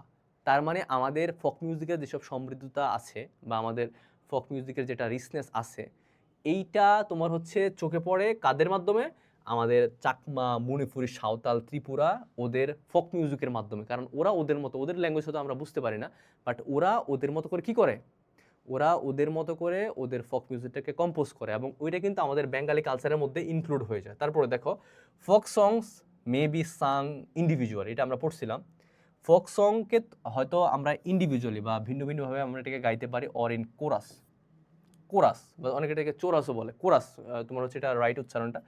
কোরাস মানে টিম বা ধরো ইন আ গ্রুপ বা ধরো ইন আ কমিউনিটি, 4-5 জন মিলে গাওয়া যায়, গ্রুপে গাওয়া যায়, অথবা তুমি এটাকে একাই গাইতে পারবা ফোক সংকে। হ্যাঁ, folk song sung individually include Baul, Bhatiali, Murshidi and Marfati, while song sung in chorus include Kabigan, Leto, Alkap and Gambhira. দেখছো, তার মানে এখানে তোমার হচ্ছে বলা হয়েছে যে কি কি গানগুলোকে তোমার হচ্ছে একা একা গাওয়া যায়, আর কি কি গানগুলোকে তোমার হচ্ছে টিমের সাথে গাওয়া যায়। দেখছো, তার মানে যেসব গানগুলোকে টিমের সাথে গাওয়া যায় সেগুলো কি বলতো, যেমন কবিগান, ল্যাটো, আলকাপ অ্যান্ড গম্ভীরা। আর একা একা পার্সোনালি গাওয়া যায় কি, বাউল, ভাটিয়ালি, মুর্শিদি অ্যান্ড মারফতি।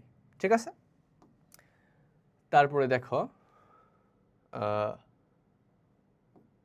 আচ্ছা ওকে, আমাদের এই প্যাসেজের মধ্যে কিছু তোমার লাইন হয়তো একটু বাদ পড়ে গেছে, আমরা একটু তাহলে শুরুতে যাই আবার। আচ্ছা, ফোক মিউজিকের মধ্যে তোমার হচ্ছে বেসিক্যালি তোমরা দুইটা থিম মনে রাখবা। থিমটা কীরকম, যে ফোক মিউজিক হচ্ছে বাংলাদেশের পার্সপেক্টিভ যদি আমরা বলি, যে বাংলাদেশের একদম কোর পিপল থেকে, যারা ধরো শ্রমজীবী মানুষ, জেলে, ধরো মুটে, ধরো তোমার হচ্ছে যে দিনমজুর বা শ্রমিক, কৃষক, এদের লাইফস্টাইল নিয়ে যখন আমরা দেখি যে কোনো গান রচনা হয়েছে, বা ধরো সমাজের কোনো বৈষম্যতা নিয়ে, বা প্রাকৃতিক কোনো দৃশ্য নিয়ে, বা কোনো সুপার ন্যাচারাল এনিমেট নিয়ে যখন কোনো গান কম্পোজ করা হয়, তখন সেটা কি বলতো, সেটাকে আমরা ফোক মিউজিক বলতে পারি নর্মালি। তো এখানের মধ্যে আমাদের এই চ্যাপ্টারের মধ্যে, আমাদের এই লেসনের মধ্যে, আমাদের যেই লেখক রয়েছেন, অ্যানোনিমাস লেখক, উনি আসলে বেসিক্যালি দেখাতে চাইছেন যে আমাদের এই ফোক মিউজিককে আমরা আসলে বুঝতে পারবো দুইটা নিয়মে। প্রথমত, এটা হতে পারে যে কোনো একটা প্রাকৃতিক কোনো বিষয় নিয়ে, অথবা একটা গ্রামীণ জীবনের একটা সিনারিও নিয়ে, একটা পরিবেশ নিয়ে। ঠিক আছে, সো বেসিক্যালি ফোক মিউজিক আমরা নেক্সট ক্লাসে আবার একটু পলিশ করে দিব। এবার তোমরা একটু আজকের ক্লাস থেকে দেখো তো এমসিকিউগুলো একটু সলভ করতে পারো কিনা, কারণ প্রত্যেকটা ক্লাসের উপরে যখন আমরা একটু একটু করে প্র্যাকটিস করবো, তখন দেখবা যে তোমাদের কাছে বিষয়টা আরও বেশি ক্লিয়ার হবে। What is folk music? দেখো, ফোক মিউজিককে আমরা ক্লাসিক্যাল মিউজিক বলতে পারি না, মডার্ন পপ বলতে পারি না, ইলেকট্রনিক মিউজিক বলতে পারি না, এটাকে আমরা বলতে পারি কি, কমিউনিটি বেসড মিউজিক। আচ্ছা, সেকেন্ডটা তোমরা সলভ করবা, যে folk music is not influenced by community, nature, নাকি ক্লাসিক্যাল রুলস, নাকি তোমার হচ্ছে যে কালচার। বলো, মানে ফোক মিউজিক কোন জিনিসটার মাধ্যমে ইনফ্লুয়েন্স হয় না? ফোক মিউজিক কোন জিনিসটার মাধ্যমে ইনফ্লুয়েন্স হয় না? বলো, ফোক মিউজিক কোন জিনিসটার মাধ্যমে ইনফ্লুয়েন্স হয় না? কমিউনিটির মাধ্যমে হয় না, নেচারের মাধ্যমে হয় না, নাকি ক্লাসিক্যাল রুলসের মাধ্যমে হয় না? বলো, একটু আনসার দিয়ে ফেলো দেখি তো। পারবা? তাহলে আমরা পড়ছিলাম কি, যে এটা কখনোই কোনো সফিস্টিকেটেড মিউজিক্যাল রুলস অথবা ক্লাসিক্যাল রুল দ্বারা এটা কখনো কি হয় না, ইনফ্লুয়েন্সড হয় না। তারপরে দেখো, বাউল সংস আর অ্যাসোসিয়েটেড উইথ ড্যাশ। বাউল সংগুলো তোমার হচ্ছে কানেক্টেড থাকে কি নিয়ে, বা কাদের কি নিয়ে? Urban life, western music, pop culture, নাকি বেঙ্গলি ট্র্যাডিশন। তাহলে আমরা শিখছিলাম যে আমাদের বাউল যেই ঐতিহ্যটা আমাদের আছে, ওইটা রিলেটেড কার সাথে? আমাদের যেই বেঙ্গল ট্র্যাডিশন, বা বেঙ্গল যেই তোমার আমাদের বাঙালি যে ঐতিহ্যটা আছে, ওইটার সাথে তোমার হচ্ছে কানেক্টেড, বা ধরো অ্যাসোসিয়েটেড। তারপর দেখো, folk music originates from. Folk music আমরা তোমার তৈরি হতে দেখি কই থেকে, বা এটার উৎপত্তি কই? অরিজিনেটটা আসে তোমার অরিজিনেশন থেকে, উৎপত্তি। তার মানে ফোক মিউজিকের উৎপত্তি কই থেকে বলতো? এলিট সোসাইটি, নাকি গভর্নমেন্ট, নাকি মিডিয়া, নাকি অর্ডিনারি পিপল? এটা খুব ইজি, হ্যাঁ, কারণ আমাদের ফোক মিউজিকের মূল থিমটাই হচ্ছে কারা? Ordinary people and natural beauty. তারপরে দেখো, folk music are composed by professional, rural folk, scientist, নাকি পলিটিশিয়ান? কোনটা হবে এখানের মধ্যে বলো তো দেখি? আমাদের টেক্সট একদম কোর থেকে, আমাদের টেক্সটের একদম বেসিক বিষয়পত্র থেকে এই কোশ্চেনগুলো করা হয়েছে। তোমাদের যদি টেক্সট আসে, ওখান থেকে তোমরা ইজিলি করে আনসার করতে পারবা। কারণ আমি শুরু থেকে বলছিলাম যে তোমরা যখন একটা টেক্সটকে ফিল করতে পারবা ভালো মতো করে, ফিল করতে পারলে SCQ, MCQ, fill in the blanks তোমরা সব কিছু সলভ করতে পারবা। আর যদি ফিল করতে না পারো, তখন তোমাদের কাছে এগুলো একটু কনফিউজিং এবং আনক্লিয়ার মনে হবে। ঠিক আছে, তাহলে আমরা এটা দেখছিলাম কি, যে রুরাল ফোকরাই তোমার হচ্ছে মূলত ফোক সংকে কম্পোজ করে থাকে। দেখো, folk music is transmitted written, printed, orally, নাকি ডিজিটালি? এখানে আমরা পড়ছিলাম যে ফোক মিউজিক তোমার হচ্ছে যুগের পর যুগ থেকে মৌখিকভাবে, কি বলতো, মৌখিকভাবে এটা তোমার হচ্ছে যে প্রচলিত হয়ে আসতেছে। তাহলে এটা কি হবে? ওরালি, কারণ এটার কোনো প্রিন্ট ভার্সন ছিল না, কোনো রিটার্ন ছিল না, কোনো ডিজিটাল ভার্সনও ছিল না। মানুষের মুখে মুখে জেনারেশন টু জেনারেশন এটা তোমার চলে আসতেছে। তারপরে দেখো, ভাটিয়ালি ইজ রিলেটেড টু ড্যাশ। ভাটিয়ালি গানগুলো তোমার কার সাথে সম্পর্কিত বলো তো? মাউন্টেনের সাথে হবে? এটা হবে না। সিরির সাথে, ফরেস্টের সাথে, নাকি রিভার্সের সাথে? আমরা পড়ছিলাম যে ভাটিয়ালি গানগুলো তৈরি করা হয় রিভারাইন বাংলাদেশ, বা নদীমাতৃক বাংলাদেশের যেসব গুণাগুণ আছে, বা নদীমাতৃক বাংলাদেশের যেসব কাহিনী, বা ধরো যেসব কন্ট্রিবিউশন আছে, ওগুলো নিয়ে তোমার হচ্ছে আমাদের ভাটিয়ালি সংগুলা কম্পোজ হয়ে থাকে। তাহলে এটা কি হবে? রিভার্স। তারপর দেখো, folk music reflects. Folk music reflect করে কি থাকে, বা প্রতিফলন করে কি থাকে? শুধুমাত্র হ্যাপিনেস, অনলি হ্যাপিনেস, নাকি অনলি স্যাডনেস, নাকি ডেইলি লাইফ, নাকি অনলি রিলিজিয়ন? তার মানে আমাদের ফোক মিউজিক তোমার শ্রমজীবী মানুষদের ডেইলি লাইফ মানে একদম একদম ধরো যে তাদের প্রাত্যহিক জীবনকে তারা হচ্ছে কি করে থাকে, রিফ্লেক্ট করে থাকে। তারপর দেখো which is not a feature of folk music, তার মানে ফোক মিউজিকের কি এটা কি বলে যে ফোক মিউজিকের যে একটা সুবিধা এটা কোনটা না, complex rules, simple rhythm, local dialect নাকি ইমোশন। তার মানে আমাদের ফোক মিউজিকের সুবিধা কোনটা না, আমরা দেখতে পাচ্ছি ইমোশন, লোকাল ডায়ালেক্ট এবং সিম্পল রিদম এগুলো তোমার যায়, কিন্তু কমপ্লেক্স রুল আমাদের কোনো সুবিধা না। কারণ হচ্ছে আমরা পড়ছিলাম যে এটা একটা স্পন্টেনিয়াস, কি বলতো, স্পন্টেনিয়াস। তাহলে আমরা জানতে পারছিলাম যে আমাদের ফোক মিউজিক তৈরি করার সময় আমাদের যারা কম্পোজার রয়েছেন তারা কিন্তু তাদের আশেপাশে যেসব সিনারিও দেখতেন বা তারা যেসব এক্সপিরিয়েন্স করতেন তারা কিন্তু ওগুলার বেসিস করে লিখতেন, তারা কিন্তু তেমন কোনো কিছু ফেস করেন নাই, ঠিক আছে। তার মানে আমাদের তারপরে পরবর্তীতে খেয়াল করো 10 নাম্বারটা, folk song can be sung only solo, only group, both নাকি না। তাহলে এখানে তোমার বলছে যে শুধুমাত্র কি একাকী নাকি শুধুমাত্র গ্রুপ দিয়ে নাকি দুইটাই নাকি কোনোটাই না। তার মানে আমরা শিখছিলাম যে তোমার বোথ হবে, কারণ কিছু কিছু গান ছিল যেগুলো আমরা দেখছিলাম যে ওগুলো শুধুমাত্র করে একাকী গাওয়া যায়, আর কিছু কিছু গান ছিল যেগুলো আমরা গ্রুপে গাইতে পারি, ঠিক আছে। তারপরে দেখো যে ভাওয়াইয়া বিলংস টু সাউথ, নর্থ নাকি ইস্ট নাকি ওয়েস্ট। দেখি তো এটা আনসার দাও তো তোমরা কমেন্টে লিখে ফেলো যে ভাওয়াইয়া সংটা কি উত্তর নাকি দক্ষিণ নাকি পূর্ব নাকি পশ্চিম, কোন দিকের সাথে সম্পর্কিত, আনসার দিয়ে ফেলো। আচ্ছা, তারপরটা আমরা যাই, এগুলো তোমরা আনসার দিবা, কমেন্টে লিখে ফেলবা। Folk music depends on, folk music কার উপর ডিপেন্ড করে, পলিটিক্স, ইন্ডাস্ট্রি, নেচার নাকি টেকনোলজি, এটা তোমরা পারবা, আনসার দিয়ে ফেলো। তারপর আসো folk music varies based on dash, folk music varies করে কার উপরে, টেকনোলজির উপরে নাকি পলিটিক্সের উপরে নাকি রিজিয়নের উপরে নাকি ইন্ডাস্ট্রির উপরে, এটাও পারবা, আনসার দিয়ে ফেলো, খুবই ইজি। তারপরে 15 ভ্রাতাগান ইজ সাং বাই ড্যাশ, এটা এই পার্টটা আমাদের বাদ গিয়েছে। ভ্রাতাগান ইজ সাং বাই ড্যাশ, যে ভ্রাতাগান কে গায়, ম্যান, উইমেন নাকি তোমার চিলড্রেন নাকি অল, সবাই। আচ্ছা, এটা আমরা নেক্সট ক্লাসে একটু পলিশ করে দেবো। নেক্সট ক্লাসে আমরা ফোক মিউজিকের যে পার্টটা বাদ গেছে এটাকে আমরা একটু রিভাইজ করে দেবো। দেখো দেখো এই যে ফোক মিউজিক বিষয়টা আমরা একটু দেখি যে how can folk music be defined. তোমাদের এসিকিউতে এগুলো আসতে পারে, এসিকিউর জন্য তোমরা এগুলো একটু মুখস্থ করবো না অবশ্যই, জাস্ট রিভিশন দিয়ে ফেলবো আর কি, যে how can folk music be defined, folk মিউজিককে তুমি কিভাবে সংজ্ঞায়িত করতে পারো বা তুমি কিভাবে এটাকে ডেসক্রাইব করতে পারো। হ্যাঁ, তারপরে দেখো what two types of song are included in folk music of Bangladesh, যে what two types of song are included in the folk music of Bangladesh, যে বাংলাদেশের ফোক মিউজিকের মধ্যে কোন দুই ধরনের গানগুলো যুক্ত হয়। তারপরে দেখো what elements make up Baul song, বলছে কি কি জিনিস দ্বারা তোমার হচ্ছে মেকআপ মানে ধরো তোমার ক্রিয়েটেড বা অরিজিনেট, তার মানে বাউল সং তৈরি করতে কি কি জিনিস প্রয়োজন হয়, তোমরা এগুলো সবগুলো আনসার করতে পারবা, নিজেদের মতো করে আনসার করে ফেলবা। হ্যাঁ, যারা যারা পুরো ক্লাসটা করছো আশা করি সবাই লিখতে পারবা। Right one main characteristic of folk music, দেখো আমাদের কিছু ক্যারেক্টারিস্টিক কথা আমরা পড়ছিলাম, অনেকগুলোই তো আমরা পড়ছিলাম যে কী কী গুণ থাকে একটা ফোক সঙের কী সব গুণ আমরা পড়ছিলাম, যে এটা তোমার একা গাওয়া যায়, চাইলে অনেকের সাথে গাওয়া যায়, বা এটা কোনো রুলস তেমন ফলো করে না, মডার্ন সঙের সাথে বা অ্যানশান সঙের সাথে কোনো মিল নেই এটার, ঠিক আছে। Why does folk music vary from region to region in Bangladesh, কেন বলছে আমাদের ফোক মিউজিকগুলো ভ্যারি করে, ঠিক আছে।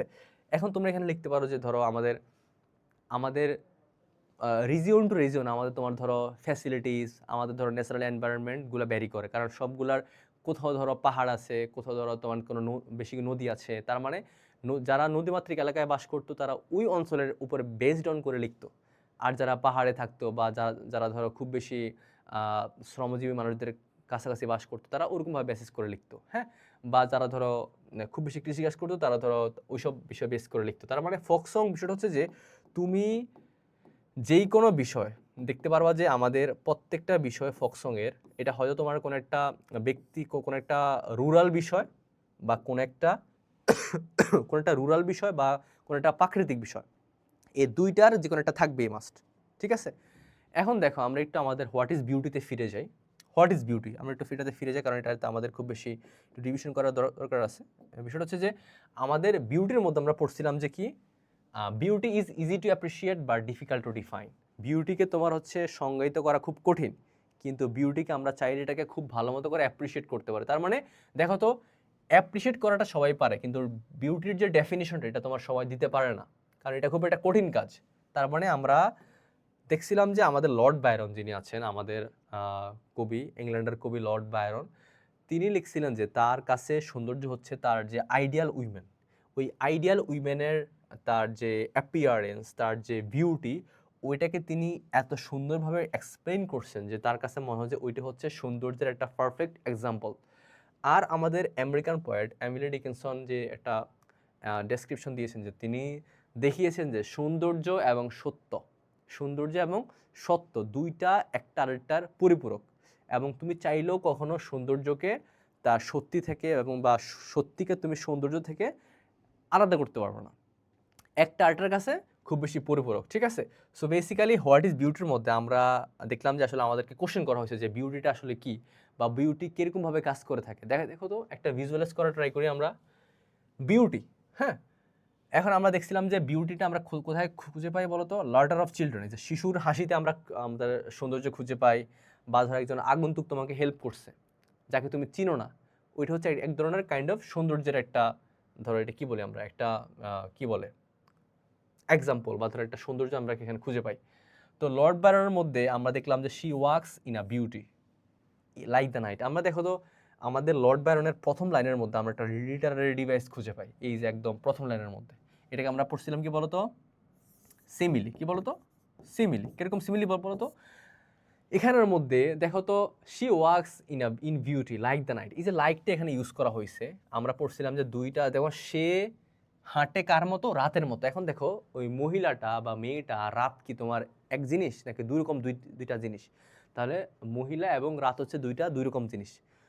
এবার দেখো ওদের মধ্যে কম্পারিজনটা করা হয়েছে, মানে মহিলাকে তুলনা করা হয়েছে রাতের সাথে, এবং ইউজ করা হয়েছে লাইক। তাহলে আমরা পড়ছিলাম যে যখন দুই রকম জিনিসের মধ্যে একটা কম্পারিজন করা হয় অ্যাজ এবং লাইক ইউজ করে, তখন সেটা হয় সিমিলি। আর যখন কম্পারিজনটাই করা হয় বাট এটাকে অ্যাজ ওর লাইকটা ইউজ করা হয় না, সেটা হচ্ছে মেটাফোর। তাহলে আমরা এখানে একটা সিমিলার ইউজ দেখতে পাই, যে direct comparison between two dissimilar things. তার মানে এখানে দেখো যে বেসিক্যালি এখানের মধ্যে আমরা দেখতে পাচ্ছি যে আমাদের beauty is truth, truth beauty, এবং the two are one, eye of the beauty universal. আচ্ছা, তো আমাদের এখানে আমাদের লেখকদের কথাটা বলছেন যে কখনই তুমি চাইলেও বিউটিকে ট্রুথ থেকে এবং ট্রুথ থেকে বিউটি থেকে আলাদা করতে পারবে না। এবং যা মোস্ট যেটা তোমার হচ্ছে সামারি ক্লাসে, সেটা হচ্ছে যে প্রত্যেকটা মানুষের কাছে না তোমার সৌন্দর্যের ডেফিনেশনটা ভিন্ন ভিন্ন। যার কাছে যে জিনিসটা সুন্দর, তার অন্য লোকের কাছে এটা ভালো লাগবে না, অন্য লোকের কাছে এটা মনে হবে যে একটা সিম্পল জিনিস, একটা নর্মাল জিনিস মনে হবে। তার মানে আমরা দেখতে পারলাম যে আমাদের এই লেসনের মধ্যে সৌন্দর্যকে দেখানো হচ্ছে একটা, ধরো ডিভাইন বিষয় হিসাবে। সৌন্দর্যটা এটা কোনো তোমার ইউনিভার্সাল না, কোনো এটা ডিরেক্ট কোনো এক্সাম্পল নাই, বা কোনো তুমি এটাকে কোনো সংজ্ঞা খুঁজে পাবা না। তোমার কাছে তুমি লাইফটাকে কীভাবে দেখো, তুমি কীরকমভাবে এটাকে অবজার্ভ করো, তুমি কীরকমভাবে এটাকে ধরো, এটা কী বলো যে ধরো তুমি এটাকে কীভাবে লিভ করতেছো, তোমার উপর ডিপেন্ড করবে তোমার কাছে ডেফিনেশনটা কীরকম হবে। তার মানে আমাদের বিউটি বা সৌন্দর্যের প্রত্যেকটা বিষয় আমরা দেখলাম যে এগুলো তোমার হচ্ছে একরকম না, কারণ একজন মানুষ যেরকমভাবে থিঙ্ক করে, তার চিন্তা, তার ভাবনা সবার সাথে মিলবে না, এটাই তো স্বাভাবিক, তাই না? সো বেসিক্যালি আমাদের ট্রুথের সংজ্ঞাটা, আমাদের বিউটির সংজ্ঞাটা কখনো এটা ইউনিভার্সাল হবে না, এটা কখনো ক্লাসিক্যাল হবে না, বরং এটা person to person, reason to reason এটা ভ্যারি করবে। ঠিক আছে, তো ওই ক্ষেত্রে দেখো আমাদের তোমার হচ্ছে হোয়াট ইজ বিউটিটা আমরা প্রায় পুরো শেষ করে ফেললাম। তোমাদের কোনো কোশ্চেন থাকলে তোমরা করতে পারতে, বাট কোনো কোশ্চেন করো নাই, দ্যাট মিনস তোমাদের কোনো প্রশ্ন নেই এটার মধ্যে। আর হচ্ছে আমাদের ফক মিউজিক থেকে আমরা একটু টাচ করে গেলাম আর কি, নেক্সট ক্লাসে আমরা ফক মিউজিকটা আবার একটু পড়ে ফেলবো, তাহলে আমাদের একটা রিভিশন হয়ে যাবে। সো ওই ক্ষেত্রে দেখো তো আমাদের একদম সব কিছু ক্লিয়ার, আশা করি তোমরা ভালো মতো বুঝতে পারছো। So it's all about what is beauty. Thank you everyone, by.